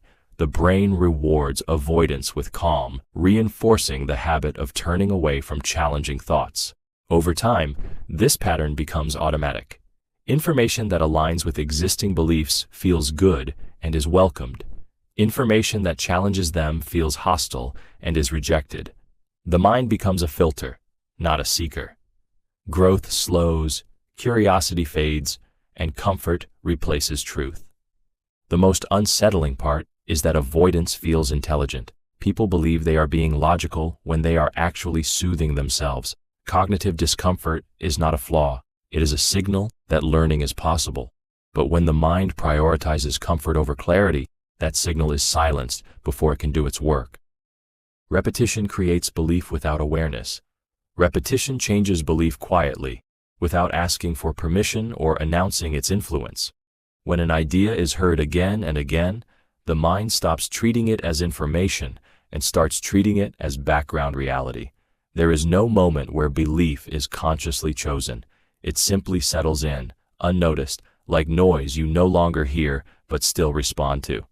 This happens because the brain is designed to favor efficiency. Each repetition makes an idea easier to process, and that ease is interpreted emotionally as truth. The mind confuses familiarity with accuracy. What feels smooth feels right. What feels known feels safe. Over time, the brain stops evaluating the claim and starts recognizing it, and recognition replaces judgment. Emotionally, repetition lowers resistance. The first time an idea appears, it may trigger skepticism or discomfort. The second time, it feels less threatening. By the 10th time, it feels normal. The emotional response fades before the belief forms, which is why people often don't realize their views have changed. There is no internal alarm, no conscious shift, just quiet acceptance. Repetition is especially powerful when it comes from multiple sources. Hearing the same message echoed by different voices creates the illusion of consensus. The brain assumes that something repeated so widely must be grounded in truth, even if all sources are recycling the same unverified idea. The most unsettling aspect is that belief forms passively. You don't have to agree, approve, or even like the idea. Exposure alone is enough. Over time, the repeated message begins to influence reactions, expectations, and decisions, all while the conscious mind insists it is thinking independently. Repetition doesn't argue. It waits. Labels simplify complex reality. Labels feel useful because they reduce overwhelming complexity into something the mind can quickly grasp. When reality is messy, layered, and uncertain, labels offer instant structure. They create the feeling of understanding without requiring the work of understanding. The brain relaxes once something has a name, even if that name distorts what it represents. This tendency exists because the human mind is not built to process endless nuance. Categorizing information conserves energy. A label acts as a shortcut, allowing the brain to file people, ideas, and situations into mental boxes. Once something is labeled, further exploration feels unnecessary. The label becomes the explanation. Emotionally, labels provide comfort. They turn ambiguity into certainty and confusion into order. Calling someone good or bad, an idea right or wrong, or a group us or them creates emotional clarity. That clarity feels satisfying, even when it oversimplifies reality and erases important context. The danger appears when labels replace curiosity. Once a label is applied, new information is filtered through it. Evidence that fits is accepted. Evidence that contradicts it is ignored or dismissed. The label becomes self-reinforcing, shaping perception rather than reflecting reality. Labels also shape behavior. When people are labeled, they are often treated according to the category rather than their individual actions. Over time, those expectations can become self-fulfilling. People internalize labels and unconsciously conform to them, shrinking themselves to fit the simplified identity imposed on them. What makes labels especially powerful is how invisible their influence feels. They don't announce themselves as distortions.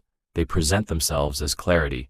Yet reality rarely fits clean categories. When labels are mistaken for truth, complexity disappears, understanding shallows, and the mind trades depth for comfort without realizing what was lost.